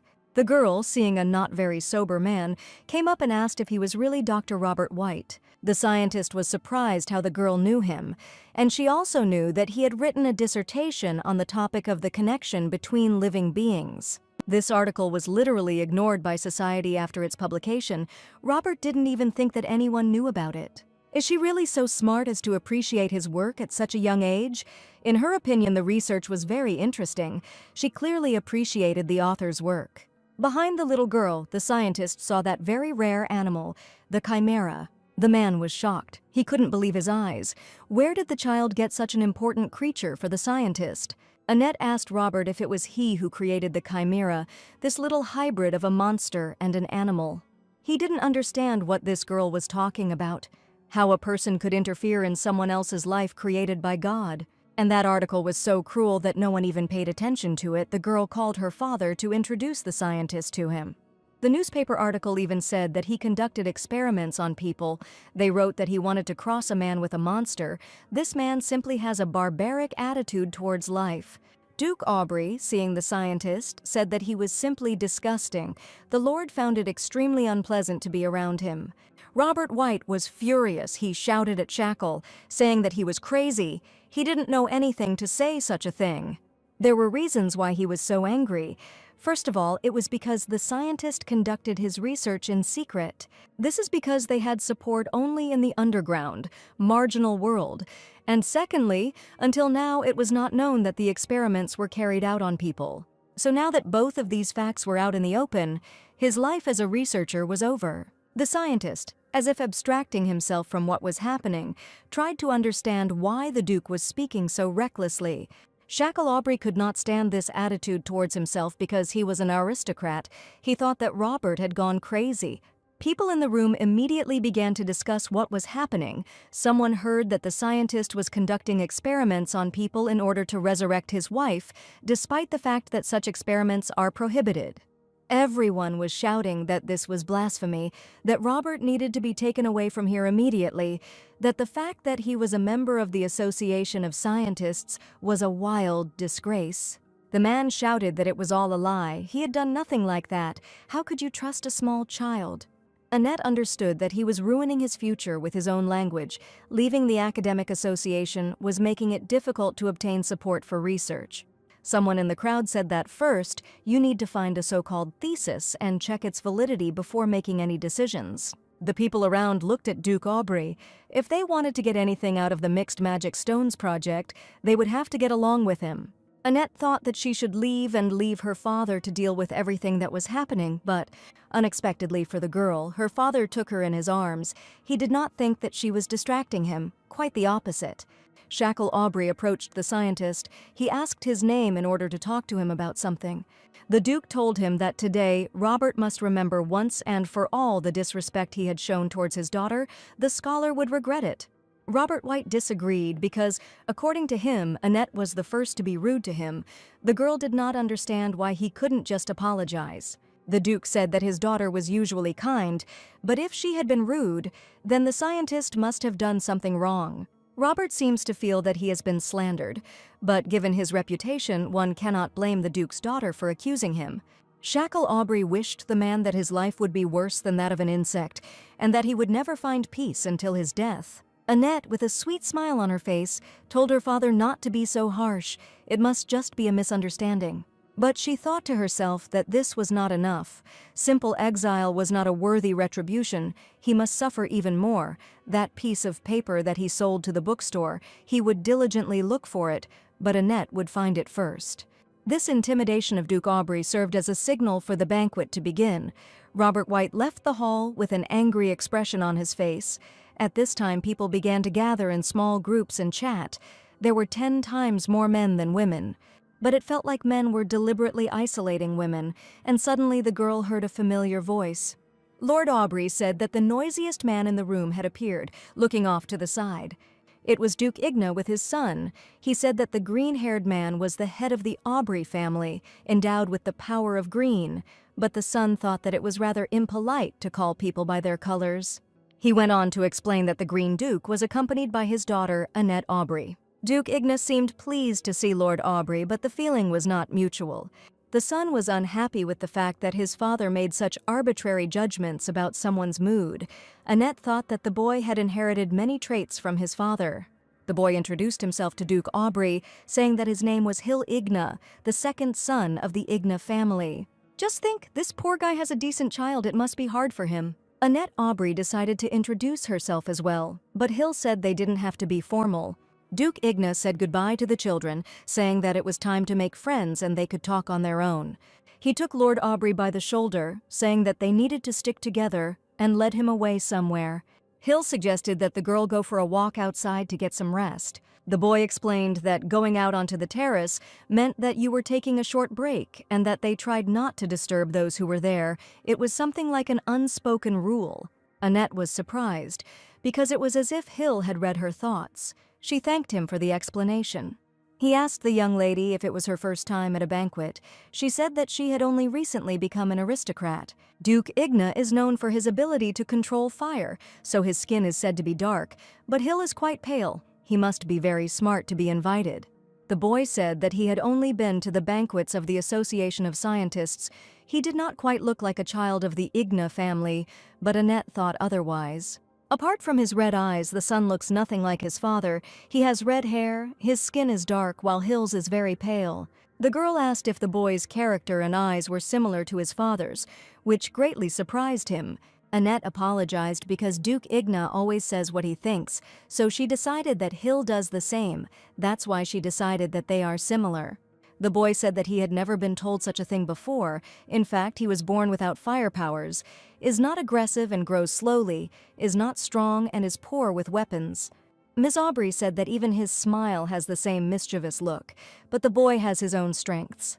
With such primitive weapon skills, Hill will not be able to surpass either his brother or his father. Annette supported him, saying that everything would work out. It wasn't in the papers, but she had a feeling that his future inventions would shake the whole world. The girl decided to give a hint to her new friend, saying that the rights to the method of making synthetic magic stones belong to her family, and he will not be able to sell the stones themselves. But instead, how about delivering things made with synthetic magic stones to her? The boy asked if they were talking about the Greenstone Guild, which is controlled by the Duchy of Aubrey. But the girl was speaking personally about herself. She was sure that Duke Igna could not be allowed to keep all of his son's inventions for himself. Annette would like to have everything that Hill would make, but she would not object if he decided to sell something himself. She said that at least half of the entire product would be enough for her and offered to discuss the percentages. The girl hoped that she would be able to get a great partner in the person of Hill Igna. Annette trusted him because the boy liked to invent. He was someone who liked to turn thoughts and imaginations into reality. Such a person could achieve higher results than someone who just worked hard. Hill said that even though he couldn't trust himself, Annette could rely on him. Suddenly the girl remembered about the archive and someone's name, Roxer Key, who was that person. The story of this world is about to begin. The protagonist observed an unexpected anomaly. The story will begin earlier than planned. Strange thoughts did not leave the head of the young lady. Suddenly, the boy asked if he could deliver all his inventions exclusively to Annette. The girl didn't even notice that she and Hill were talking because she was listening to someone else's recordings in her head, but she still agreed to the offer. The Duke thanked her and said that he would soon introduce her to his older brother. They could start with friendship and gradually work their way up to engagement. Annette didn't understand when she managed to arrange a blind date. The girl said that it would be nice if they liked each other as friends. Hill continued to say that his older brother is a very charming person. Of course, there was a condition to arrange a blind date with his brother, but at least this was progress. After the conversation, the guys returned to their parents. Duke Igna stroked Annette's head, telling her to be careful. It seemed the young lady did not appreciate such casual stroking. The Fire Force family said goodbye to Aubrey's family and left the banquet. Annette wanted to ask her father what had just happened, but he briefly replied that everything was fine. The girl said that she was a little tired. Her father suggested that she return home. She noticed that after meeting with Duke Igna, Shackle did not even look her in the eyes. A little earlier, while the children were chatting on the terrace, a certain situation arose between the two dukes.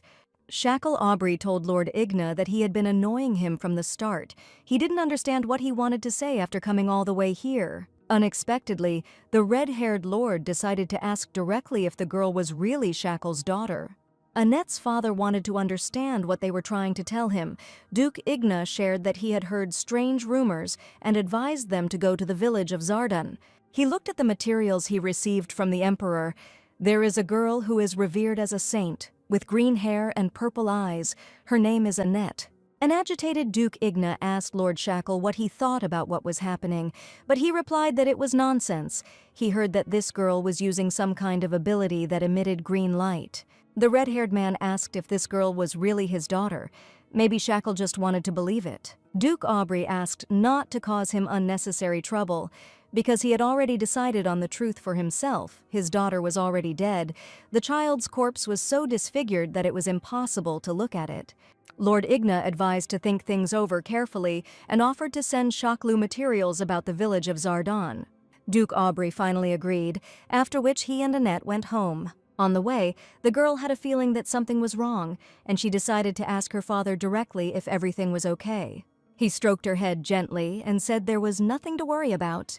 Lord Shackle said that he would need to leave the estate for a while because there were some things to do. A plague was spreading in the village of Zardan, and it seemed that even divine powers were ineffective. Annette asked if it wouldn't be better to send Duke Argo, who has the ability to purify, but Shackle said that with his ability, the purification would be even stronger.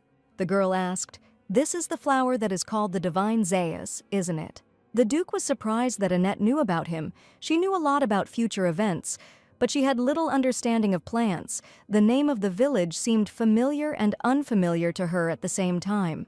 The girl remembered that despite Duke Argo resorting to the last resort, the village was eventually destroyed. Shackle Aubrey is the protagonist of this world. He will meet Sakina Aubrey.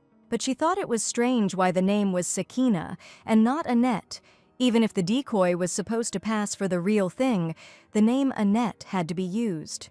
The girl was completely immersed in her thoughts. They made her head spin. Her heart was beating hard. Shackle Aubrey noticed that his daughter had been daydreaming lately, and he was worried about her well-being. She replied that everything was fine with her, and besides, being strong was one of her strengths. That day, Duke Aubrey left only after he had escorted the girl to her room, making sure she was okay. Finally, a moment of calm, Annette wanted to remember everything she had learned today. She turned to the voice in her head, calling it Roxer. She asked to tell about the village of Zardan and Sakine Aubrey. The voice did not respond for a long time, but finally asked if they were friends with the master. This master was Annette.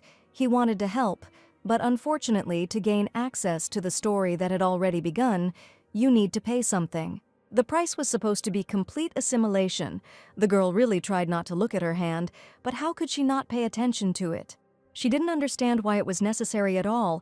Assimilation was the price for meeting Roxer. In other words, it allowed the master to look into a world that no one else could see. But if this ancient, unknown language spreads, Annette will die.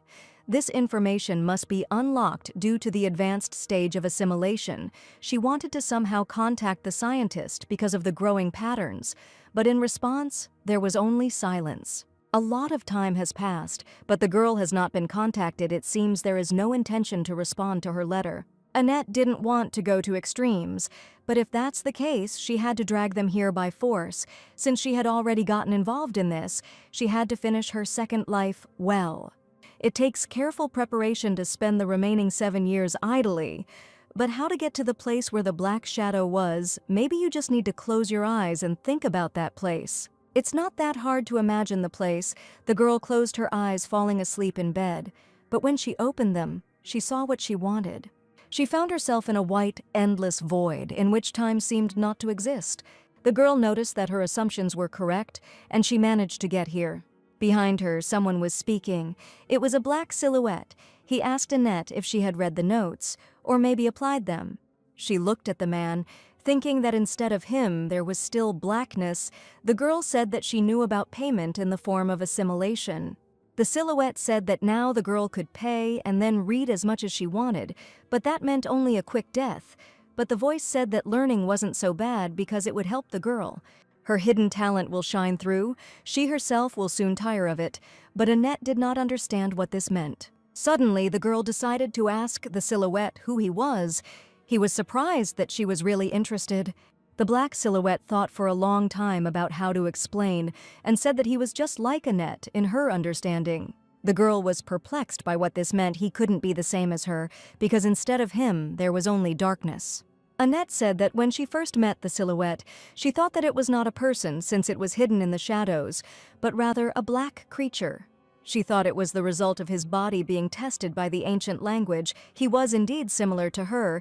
It had long been forgotten, but the curse began with a trifle. Annette tried to touch him, probably to confirm his words, but her hand passed through. Silhouette didn't like this curse either. Maybe it was a form of self-hatred. All the letters disappeared. The place where the skin should be is empty, like the noise on a broken TV screen. Annette asked if he was alive, but he forgot the silhouette. He asked the girl not to worry, because he remembers all the stories from this world, and even knows what awaits her tomorrow. The girl asked if knowing the future was really so wonderful, if the silhouette knew a way to get rid of this curse, but what was the point of asking if he himself could not avoid it? He spent a lot of time alone, forgetting the past. Silhouette said that everything was fine now because Annette was here. She understood how lonely he was, but Silhouette denied it, saying that he knew everything about this world, so he was fine. The girl thought that he must be sad, because even knowing all this, he couldn't do anything.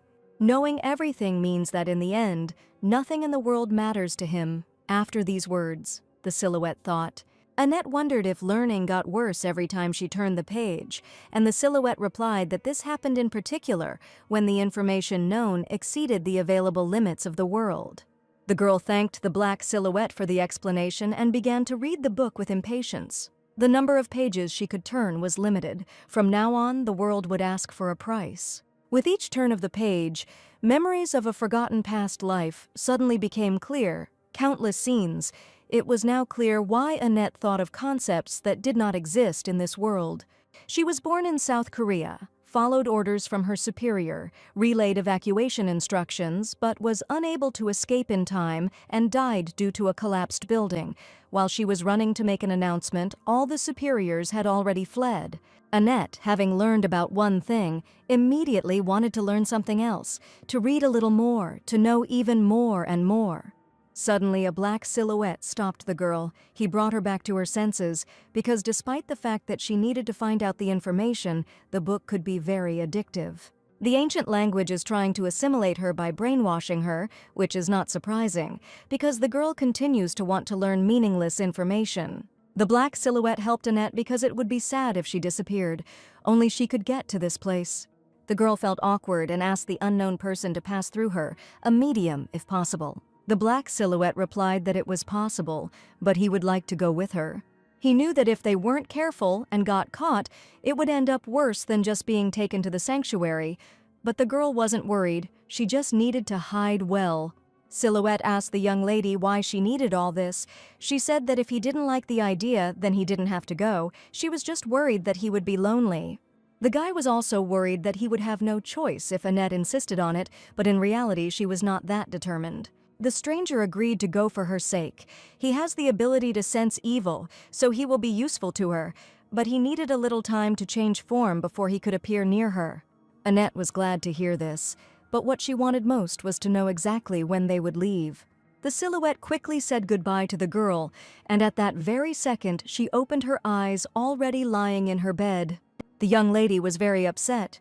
She really wanted to get her dream back. She understood that the next time she would meet him would not be during her night's sleep. Suddenly, she was distracted from her thoughts by some noise in the garden. Someone was shouting loudly. Annette looked out the window and saw an unknown man. She heard the butler trying to prove to the stranger that no one had sent any letter from here. The girl saw an envelope in the man's hand, which seemed very familiar to her, and it also had the address of her house on it. A tired man in shabby clothes, emitting a terrible smell, stuttered a little as he tried to explain that he had found this letter under his door.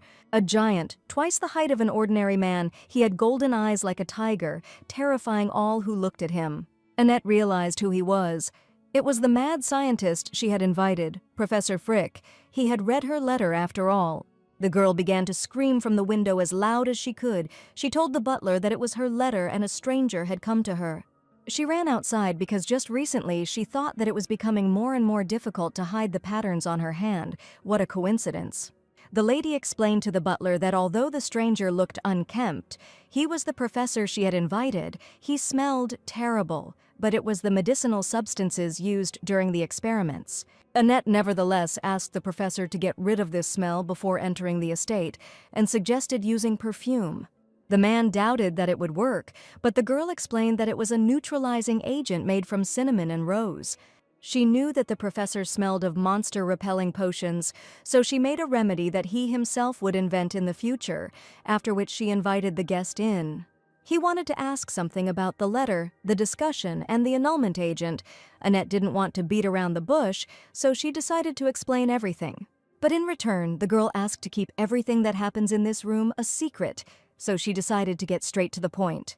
She lifted the long sleeve of her dress, revealing her arm, covered in an ancient seal. She needed to find a way to hide all those patterns. Professor Frick is straightforward and honest, doesn't like to talk, so he's unlikely to tell anyone, and besides, he doesn't break his promises. The man suddenly said that although he was not an expert in charms, he could feel how these patterns emitted a dangerous smell. The girl did not ask to heal her, only to hide the seals. She suggested the professor to use a chameleon slime, but the man said that it would not be possible to use it due to certain properties. Annette noticed that the scientist only didn't stutter when he talked about monsters. She also decided to clarify whether he had green fire at home, because thanks to it, it would be possible to change the properties of the slime. Because the chameleon only changes color when it senses danger, they become as hard as steel. But with fire, they can be softened and even captured without killing them. The professor had never heard of such a theory before, but he decided to return home immediately to conduct this experiment. Annette suggested not to delay and conduct the experiment right here. She will ask her people to bring all the necessary materials.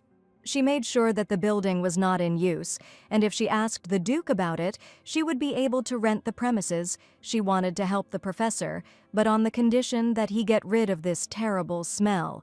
Scientist Frick was surprised that this suited the young lady, because usually people avoided him, but Annette said that this is actually the smell of kindness. She told the man that if he took off his top layer of clothing and talked to people, they would get used to it. The professor decided to take this advice, but the lady noticed that he was already taking off his 10th layer of clothing. But he looks much better than one might imagine, a little thinner, much younger. Scientist Freak decided to ask about a certain promise that was mentioned in the letter, or rather an illustrated magazine about the previously described ecosystem of monsters. Annette wrote about some things that had not yet appeared in the newspapers, and if she had reported them, she would have made a fortune, so she decided to give the magazine to the professor. The man noted that the girl was apparently an important figure, but he did not know how to communicate formally, so he suggested switching to informal speech. Unexpectedly, for Annette, the professor, who was usually not interested in people, wanted to ask her something. He carefully pointed his finger towards the bed and asked what it was, not an animal or a monster. The lady thought it was her chimera named Chess, and now she will have to explain even more. Scientist Frick believes that this creature is very sinister. The girl asked him to calm down and said that this little animal was very happy now. The professor decided to gently stroke the little chimera, and after hearing the story of how she appeared to Annette, the man felt sorry for the creature. Scientist Frick knows someone who is researching such creatures and asked if Chess could be taken for research. He didn't want to harm her, but he could find out what kind of breeds were mixed and what abilities she had, and if the chimera got sick, he could cure her. Annette was not against it, provided that the chimera itself agreed to it. The animal, which seemed to understand human speech, agreed to it, so the lady invited the maids to escort the guest to the outbuilding. Sisters Mary and Gold were amazed to see how tall the professor was, and they felt a little awkward as they saw him off. Now the girl had to get permission to use the premises, so she decided to meet with Roseanne Aubrey. Annette ran to her mother, her arms open for a hug. Everything was going well so far, when suddenly, the young lady saw Shackle Aubrey in the room, who came to see his wife. He scolded the girl that she had not visited her mother for a long time, because Rosanna was already starting to feel sad. The young lady planned to take advantage of the Duke's weak point, namely his wife, so pretending to be the perfect child, Annette apologized for not visiting her mother for a long time. Rosanna didn't want to put pressure on the child because she was already having a hard time adapting, and she also had such a burden in the form of her mother. The girl was embarrassed because she didn't consider Rosanna a burden at all, and besides, she was already racking her brains over how to save her. The woman asked her daughter what brought her here today.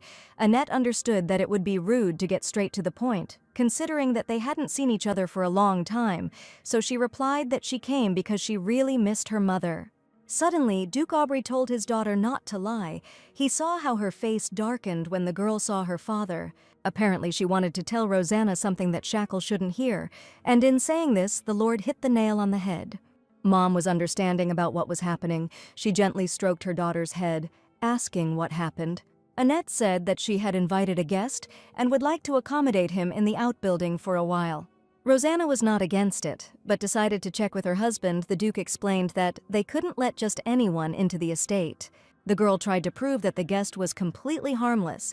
She would like to start a business with him. They would be partners. Even though the guest was very tall and eccentric, he was not a bad person. But Shackle stood his ground. How could Annette understand whether he was good or not?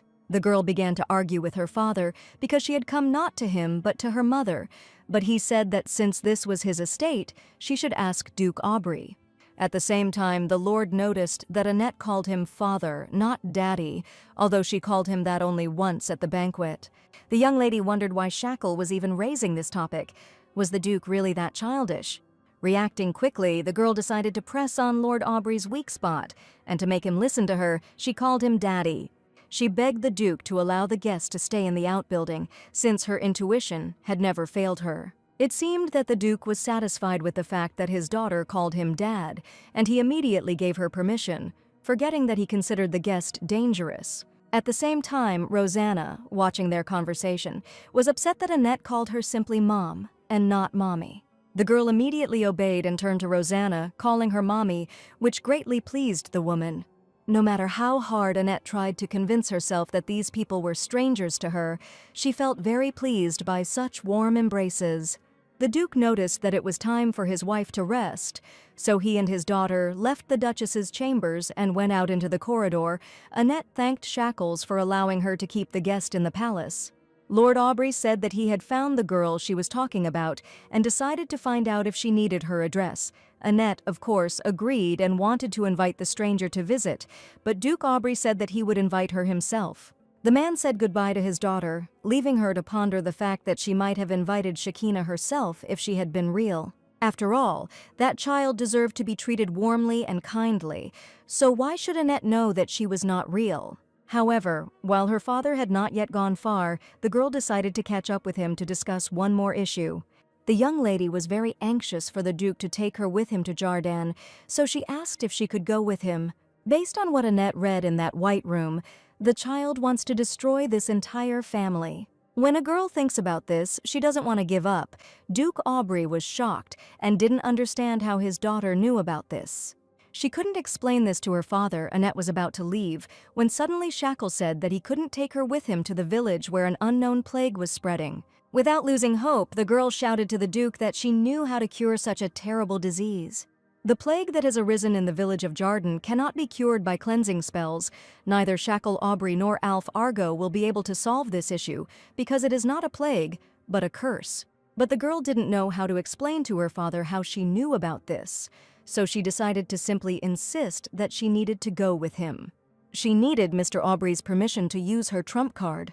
Seeing that nothing had any effect on her father, she decided to take extreme measures and pretended to be the cutest child in the world. Annette said that she was very worried when her beloved daddy suffered like that, which caught the man off guard. She did it for the common good. The Duke was outraged that the girl was using her cuteness to fool everyone, but he still allowed her to go. The young lady only used it because it worked, and her father decided to check if Annette would be taking any weird stuff with her. Duke Aubrey said that it was even better that way. The girl that Annette asked to find lived just outside the village. There was a lot to decide, and I didn't want to deal with everything in a rush. But the main problem was that the marks on the girl's arms were not only spreading more and more across her body, but also causing terrible, piercing pain. The girl couldn't even determine whether this pain was real, or it was all in her head. For now the pain was bearable, but the day would come when it would become unbearable. But that wasn't important now. The girl decided to ask her father if she could take Duke Adias with her. Mr. Aubrey did not understand why. Annette tried to explain that he would help in the fight against the plague. Despite the fact that Lord Shackle disliked Duke Aubrey, he could not refuse his daughter, which made her heart warm and she wanted to cry. Although they develop warm feelings for each other, they are only bound by a contract, and her father told Annette that she could pack up. They set off for the village of Jardin in a carriage already assembled for the trip, but the road was very bumpy. The girl couldn't shake the feeling that all her organs were mixed up. She felt very seasick, but she couldn't ask to stop, because people were dying around her.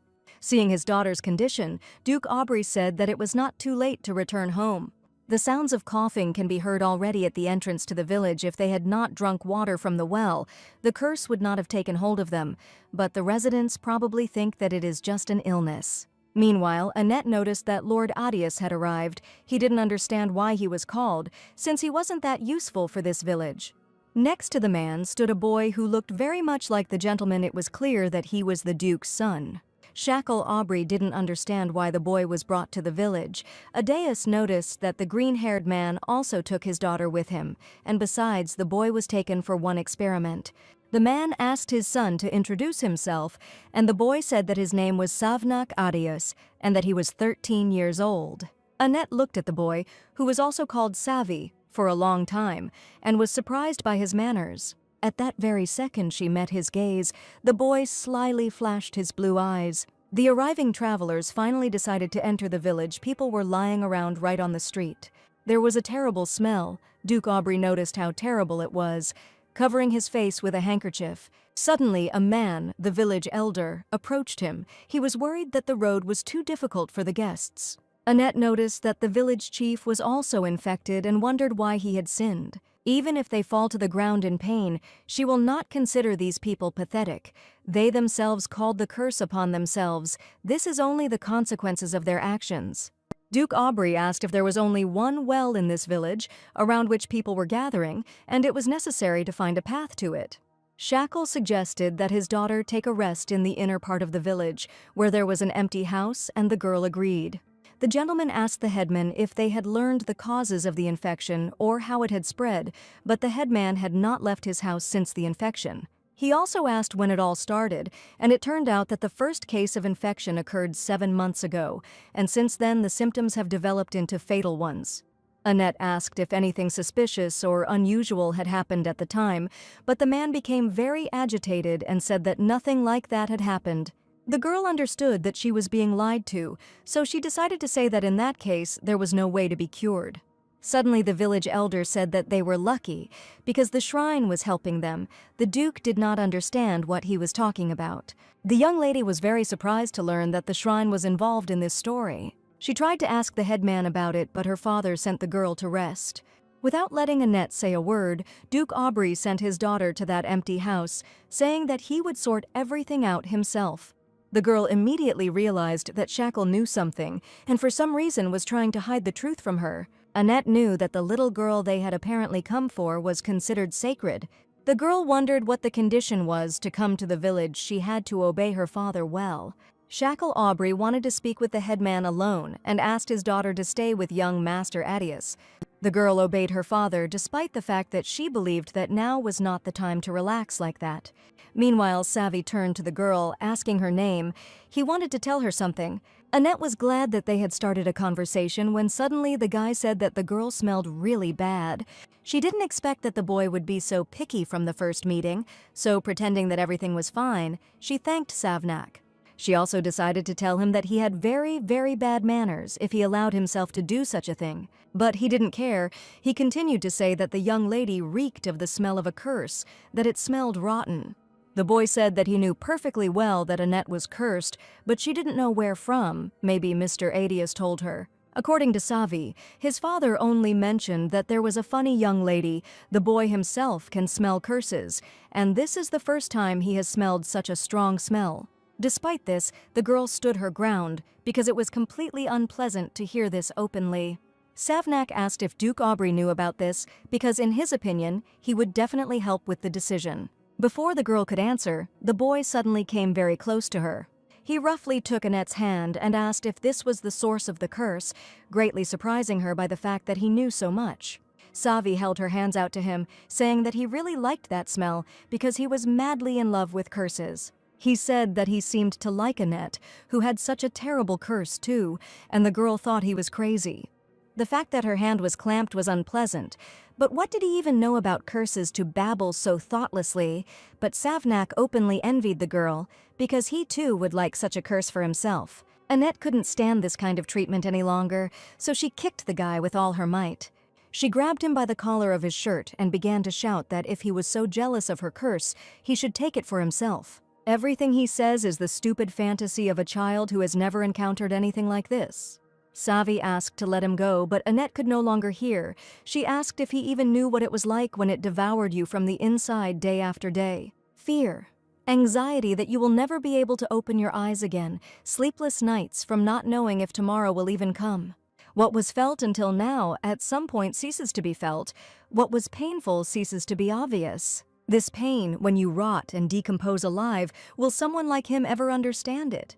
Will he be able to approach a man dying in agony and say that he envies him when Savi will one day rot alive and die in agony? Will he be able to say the same in front of his parents? And even if he still feels jealous after this, Annette will pray hard that this is exactly what will happen to him in the future. She let him go, saying that everything the guy said proved how spoiled he was. Savnak was speechless. He looked with horror at the embittered Annette, who just a couple of minutes ago seemed like the sweetest child in the world. She said that the boy never cared about anyone to protect them. If she had said this for her own peace of mind, then it would not have been only she who would have suffered after that. In truth, if Annette had been confident that she could survive, Thor might have said, casting aside that pride and arrogance, and clutching at his pant leg, begging for salvation. And that arrogant but deep-down kind man would fulfill her request, but there is still no way to remove her curse. And in the Duke Aubrey family, there is already a person with an incurable disease who could die at any moment. Everyone who knew Annette would feel sorry for her, because the Duke's daughter, who was considered alive, returned with an incurable disease.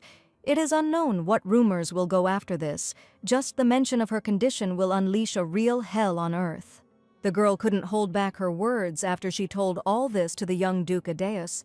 She cried and asked him to leave, but the boy suggested that if her curse was a hoax. Annette didn't understand what this could mean. Savvy apologized for not thinking about it right away. The boy really irritated her, but she seemed to feel a little ashamed, but she still considered him guilty because he treated her curse so frivolously. The young lady did not want to continue this unpleasant conversation and was about to leave, but Savnak ran after her. He said he could help her. He didn't want to leave, otherwise he would feel like an idiot, and he doesn't like that. He took Annette's hand again, but this time carefully, and said that he understood curses very well. His father had also encountered them, so there must be a way out. As a last resort, he offered the girl to marry him, because if she became part of his family, they could cope with it. Annette asked if he had some kind of family heirloom that could help lift the curse, but Savvy decided to tell the sweet young lady that it would not be possible to solve it. He said that the Adeus family has a relic that can remove any curse, but not this one. The progression of the curse will be inevitable, and if Annette wants, he will send her a marriage proposal.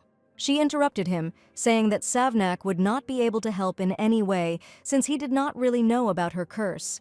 Annette felt that she had wasted too much time and did not want to continue the conversation. Meanwhile, he was thinking about the fact that in this world there was almost nothing that could truly surprise him. However, this case was a little different. A little girl with long green hair was talking to a villager, asking for forgiveness for not being able to heal her completely. A child so much like Lord Shackle in eyes and hair, this image was for him a scene he had long dreamed of seeing. He and Duke Adeus approached the stranger. She asked who these people were and if they needed help, they should stand in line. Shackle Aubrey looked at the girl, who was his little copy. For a long time, he wanted to explain that they did not need help.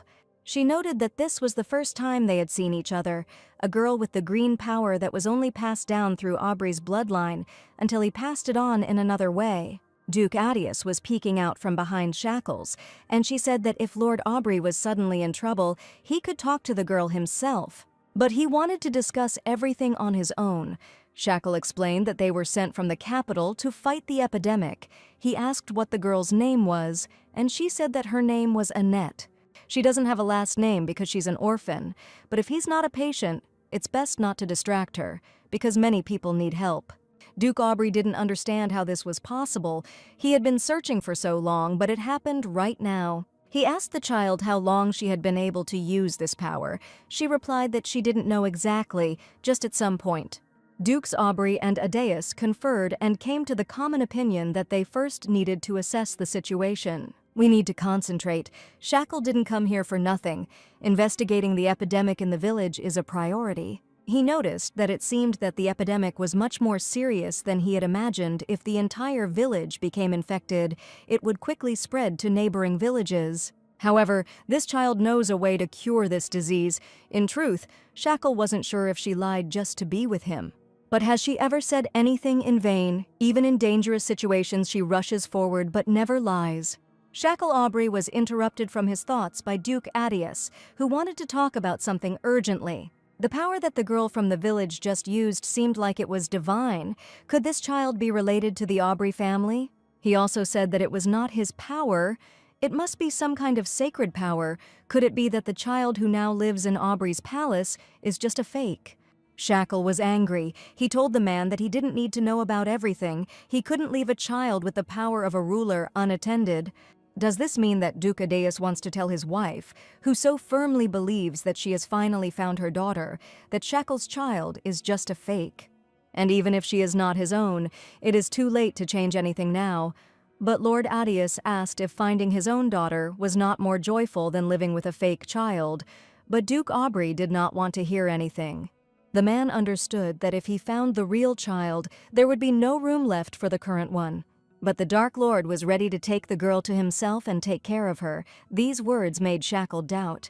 Is it possible to send a child who lived like an aristocrat back to the orphanage? It seems that Annette was used to living in an aristocratic family, so Duke Adius wanted to take care of her. Besides, he has a son about her age, so it would be nice to accept her as a daughter-in-law. Shackle had found his real daughter, so it didn't matter, but suddenly the conversation stopped. There was someone nearby. It was Annette, looking at the Dukes in amazement, as if she had heard their entire conversation from the very beginning. The girl ran away. She heard some rustling in the bushes. At first she thought it was a cat running, but it was definitely a child. Of the brother and sister, the only one who could not use the well was undoubtedly the younger sister, in shabby but good clothes and skin that showed no signs of illness. This child knows how only these brother and sister can get to a certain place at the well. Annette ran after the child, but got hit in the forehead with a stone. The little girl grabbed a larger stone and threatened the Duchess to leave her alone. Annette tried to explain that she just wanted to talk, but the girl stood her ground. She didn't like the visitor barging into their house without asking. It turns out that the emptiest but largest house was given by the headman for use by a healthy brother and sister. Annette explained that the guests who came to the village had occupied the house temporarily because the village elder had suggested it, and she asked the girl to tell her what had happened. The child began to cry bitterly, talking about what a bad person the village elder was. The Duchess understood how hard life was for these children. Despite the fact that she knew the girl's name, she still decided to ask her. The girl's name was Misa, and of the two siblings who serve as the key to completing this case, Misa was the youngest. Annette introduced herself in response and decided to find out if she was alone here. Misa said that she was told to stay here, and her brother went for food. The Duchess asked the girl to stay in her room, and she would go meet her brother, find out what had happened, and help. Annette wanted to borrow the girl's hair clip, but it was a gift from her mother, which Misa did not want to part with. Then in exchange, the young lady offered a necklace with the green crest received from Shackle Aubrey. If they ask who sent it, you need to show it and say that the beautiful sister told you to come here.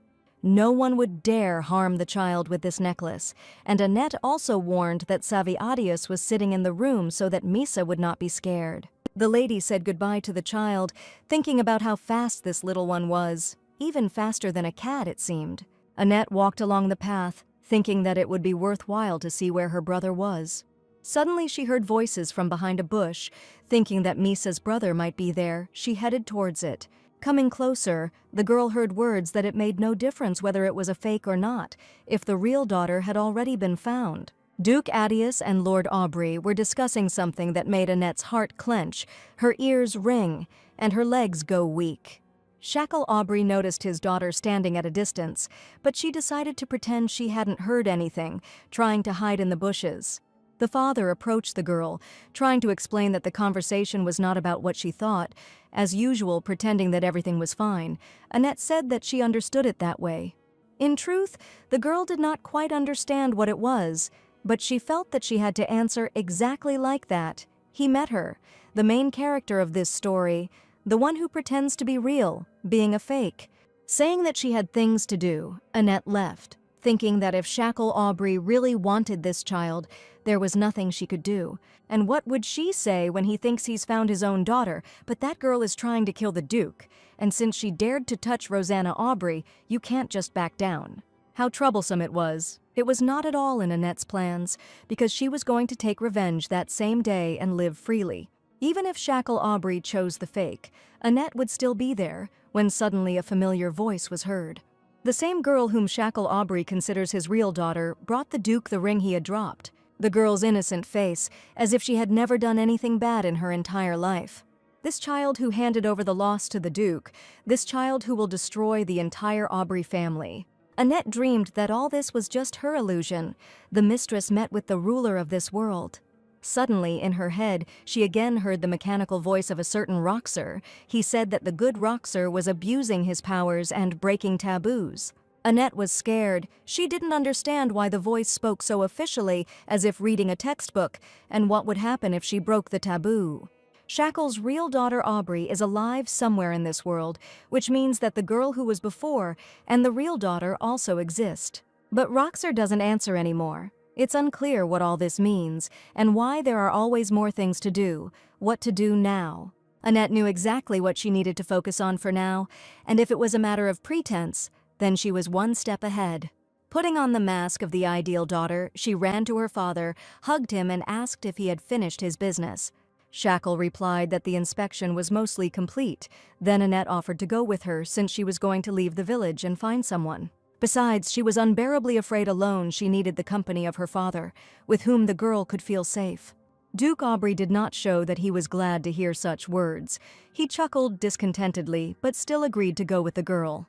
He talked about how his daughter couldn't do anything without her father, but he understood that she felt safer that way. Annette saw that the atmosphere had eased a little and also called Duke Adius to come with her. At that very second, Shackle Aubrey stopped her. The girl's heart sank. Had she really done something wrong?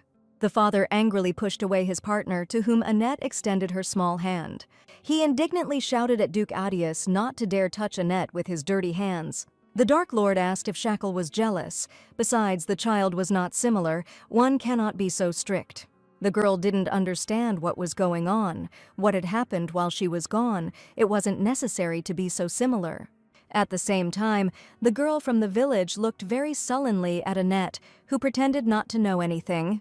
If it weren't for her, this child would naturally have been adopted into Aubrey's family, but this time she was adopted faster than Shekinah. Because of this, Shekinah appeared earlier than described in the novel. However, there is something curious. Even if the eye and hair color match, where does she get her green power from? And if this child is a fake, then where is the real one? There were too many things to do at once. Her head was splitting. Annette had less than 5 years left, and there was more and more to do. No, not 5 years. As payment for reading the chronicle, the girl has already lost her arm. Perhaps the time is even less than it seems. Annette turned to her father. She wanted to ask if he would bring that child into the house, but he asked in surprise why.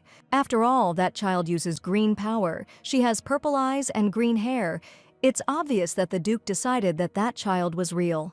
But Shackle Aubrey told Annette that she was his only daughter. That was all she needed to know. The girl asked if the Duke was really willing to give up a real child for a fake, even if he knew the truth. Lord Aubrey admitted that he didn't like this child from the village at all. Maybe he sensed falsehood in her. Meanwhile, Duke Adius asked Annette why she had come, and the girl said that she needed to find someone. She searched for the original owners of their temporary home, the little brother and sister, the girl in the house, but the brother could not be found. The men were shocked when Annette revealed that the children never became infected. She found out that these brother and sister were rejected in this village. She thinks that this disease is from something that only the people of this village could use.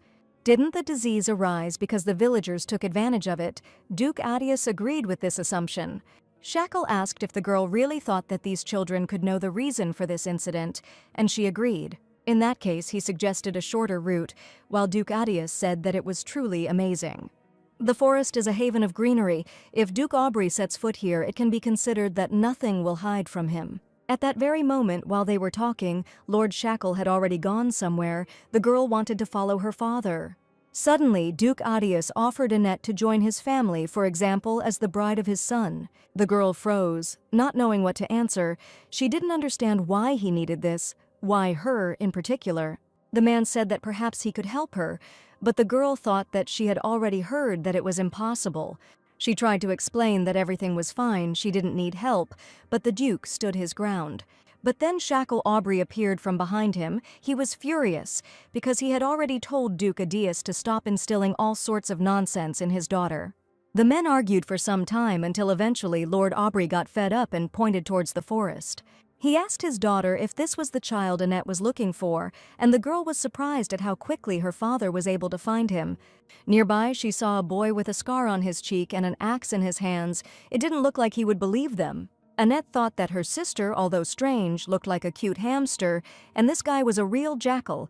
She told him that she came for him. The boy was very rude and harsh. He asked what the hell these damned aristocrats wanted from him. The young lady replied that his sister was with them, implying that she was under reliable protection, but the boy regarded this as a kidnapping. The boy ran towards Annette, shouting that he was going to kill everyone now, even though it was just a normal misunderstanding between them. Before Annette had time to think about who had given the children weapons, that same axe appeared in front of her face. A moment before the accident, Duke Aubrey stopped the boy, protecting his daughter. He was outraged by such impoliteness. The man was able to stop the sharp blade with his fan, which his wife had given him, which made the boy even more angry. Annette hurried to show him Misa's hairpin, saying that the girl was now safe. In order not to aggravate the misunderstanding, the young lady asked everyone to calm down and listen to her carefully. She said that she came here with her father and uncle to rid this village of an epidemic, so they were given a house on the outskirts, and Misa told them to get out of there. Suddenly, the boy began to behave differently. He apologized for the inconvenience caused, becoming very polite. The boy said that it was very naive to believe the words of such children. Annette asked if this meant that his sister had lied. He remained silent, and the young lady decided to turn a blind eye to this topic, since most of all she wanted to discuss the problems in the village. Annette asked if the boy knew the source of the disease. He tried to pretend that he didn't understand what she was talking about, but the girl said that she would help them get out of the village. She said she believed that those who deserved punishment should be punished, and the villagers would be punished. The guy believes that what they are experiencing now is already a punishment. Can a well-fed life in an underground prison really be called a punishment? Most of them will still be found innocent, and few villagers will pay for their sins. But now they are all suffering except for him and Misa. If this is not God's punishment, then what is it? The boy dreamed that all the villagers would die like that. Why should he miss the chance and tell the truth? Annette interrupted him, asking if his sister wanted this, or maybe his mother, but that was unlikely. She said that if they went with her to the capital, she would provide them and their sister with housing, food, clothing, and safety. Besides, the boy has good abilities, so he can be recommended to the knightly order. Shackle Aubrey added that if there was any corruption, and even if people were even slightly involved, he would ensure that it was properly punished. The boy had strong doubts because there was no reason to trust any aristocrat. Annette moved closer to the guy, saying that her father was not at all like the aristocrats he thought of. He always keeps his word no matter what. The girl is ready to protect the boy from the enemies who killed his mother, and from those who, through his mother, made him the most cruel and terrible offer. The guy's eyes were already wet. He asked if Annette could really help him. She answered that yes. Although perhaps with a caveat, the source of this curse is revealed on the final page of the novel. But Annette already knew perfectly well who the criminal was. She found out the boy's name, and he introduced himself as Simon Katra. It may be childish or it may be banal, but the girl wiped the tears from Simon's face and asked what he would do. Annette supported revenge on the villains, so if the boy asked for help, she would definitely help. And he asked, so sincerely and politely that no one could pass by. The girl asked to tell what happened. She wanted to see this revenge through to the end, cruelly and thoroughly. The boy took her hand and called her with him. Duke Adius and Lord Aubrey, who seemed to be displeased again that someone had taken his daughter's hand, stood aside. Simon began to tell that initially his family had been advisors for generations. They gave advice to the village elder, predicted the harvest for the year, and reported when to collect fruits and grains. Everything that happened in the village was connected with his family. Before the guy could continue, Shackle Aubrey approached them, which, in Annette's opinion, completely ruined the atmosphere. He pointed out that the children were walking hand in hand. He said that this had nothing to do with the conversation. He demanded that the boy immediately let go of the Duchess's hand. Duke Adius considered such an act unworthy, but Shackle said that someone who had only sons could not understand this. Simon immediately released Annette. He went on to say that his family lived like this, increasing their fortune a little. His mother had an outstanding gift for astrology and was skilled in predicting the future. Fortune tellers cannot foresee their own future, they only guess at the fates of others. And then one day, Mother suddenly disappeared. No matter how much he looked, everyone insisted that they knew nothing. From that day on, Simon began to notice that the villagers had acquired gold jewelry from somewhere, although the village had never been prosperous. And then, less than a year had passed since his mother's disappearance, his younger sister suddenly disappeared. The boy couldn't lose Misa too. He desperately looked for her everywhere. It was scary to lose his family. And finally, Simon found his sister in the village barn, just as they were about to take her away from there. It was more serious than it seemed. There was not a thread on her. She was bleeding, as if she had been hit hard. The boy rushed forward to protect his sister. Even when the villagers were chasing him with farming tools, he did not let go of her. He ran away from the village. It turned out that the villagers had sold his mother to an aristocrat for a few silver coins, and the villagers had used the money to buy trinkets for themselves and lived shamelessly before their eyes. And since mother died, they decided to sell Misa, who inherited her gift, and the aristocrat killed his mother for just a few silver coins. And at the thought that the same fate could befall his sister, Simon could not forgive them for human greed when dying. His mother, who knew astrology, left behind a vengeful spirit.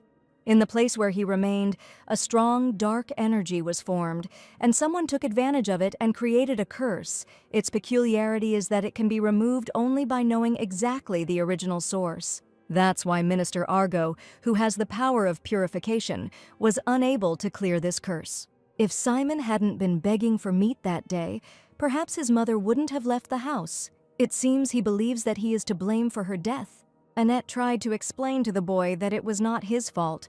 It could not be called his sin. Even if he hadn't said it, his mother would still have made the same choice in the end.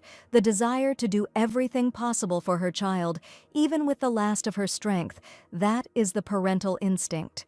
Even if Simon had kept quiet, next time Misa might have wanted a nice dress, or their mother might have wanted to buy them better toys. Shackle Aubrey asked what was wrong with her looking for a new job to give her children a better life. It was not the children's fault. After all their mother really wanted was to see her children smile again. The boy cried bitterly after these words. Annette was very surprised that Duke Aubrey could say such things. She quietly whispered to her father that she thought he would say something indelicate, which greatly angered him. Meanwhile, the conversation was interrupted by Duke Adius, who wanted to know where they were heading. Simon asked to simply follow him. They came to the entrance to the place where the root of the original source is located. One must not get too confused, because the place may seem truly terrible. Annette smelled a terrible stench, but at the same time it seemed very familiar to her. It was the smell of rotting human flesh. This is the passage from where the underground waters originate. This water flows into the well. Even if this water is not cursed, it will definitely cause illness. Shackle Aubrey noticed an underground shelter, and at the same time a secret passage. He asked where it leads. Simon replied that it leads to the house they are now using. This shelter used to be the secret place of Simon and Misa. The sister was supposed to be the next fortune teller, because the gift is passed down through the female line. If they hadn't arbitrarily remodeled this basement, intended for astrology, nothing would have happened. It is here that the source of these underground waters is located, where a blackened mummy, dried to the state of ash, lies. Duke Adius noticed that there was a powerful curse on her. It wasn't just the remains. The problem wasn't the disease, it was the curse. He asked Lord Aubrey if he could handle it. It needed cleansing, but Shackle doubted it, because he was not as strong as his brother. He, of course, took with him seeds grown in holy water, but at best he will only be able to purify polluted air or water. A black liquid flowed from the mummy's body when mixed with water. It became transparent and was no different from ordinary water.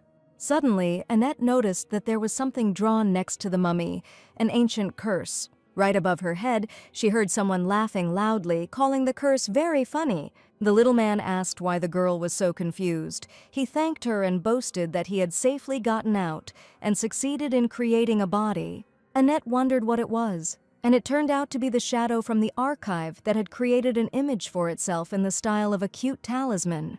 The girl tried to understand what Honey meant. Maybe he meant his cane and hat. She was indignant because the silhouette said that their goal was to remain unnoticed, but he explained that those who did not have great holy power would not detect him. The young lady asked what kind of power this was, and the talisman explained that it was not in harmony with the gods. Annette was very worried whether it would really go unnoticed. She was genuinely curious about how it worked. But considering that the little man was making a lot of noise and no one even batted an eyelid, she began to feel calmer. She asked what this ancient curse was that he was talking about, and the silhouette explained that it was such an old method that those who knew about it should have disappeared long ago. The girl asked how to get rid of it. The silhouette joked that you can burn this mummy, or, to be honest, take it apart piece by piece. He explained that if Annette's hand was normal, it would be impossible, but usually, curses and high-tier spells are broken by healing or high-tier spells like the seals on her hand. This meant that if she wanted to, it wouldn't be too difficult to destroy that thing. The girl didn't know whether to be happy about these words or not, because it meant that her own curse was just as difficult to remove. But just in case, there is another way. You can bring that blue guy, and he will clean it for a long time. Since it was discovered, now this curse will begin to develop rapidly. Annette didn't understand why the talisman was so happy, just as she didn't understand why the curse would begin to develop quickly. The little man explained that in case of failure, the one who casts the curse pays the price. The reason it disappeared in this era is because it was risky. Until now, the caster had been slowly developing the curse, but from the moment Annette discovered it, it was now a race against time. These words hit the girl's head like a hammer. The fate of people lay in her hands. This curse is also cast at the risk of life, so it will try its best to hinder the girl and speed up the effect of the curse. Because the moment Annette takes it off, the caster will have to pay the bills, in which case, there is a high probability that the caster is already heading here. Shackle Aubrey approached his daughter and said that it was time to go back. Purification was his brother's area, so it would be better to call him here. Annette does not strive to become righteous, and even thinks that the inhabitants of this village deserve punishment because they killed a man. The talisman warned not to use anything other than the left hand, otherwise infection would be inevitable. Annette had to destroy it. She knew how painful it was to suffer from the guilt of someone's death, so she really wanted this curse to disappear.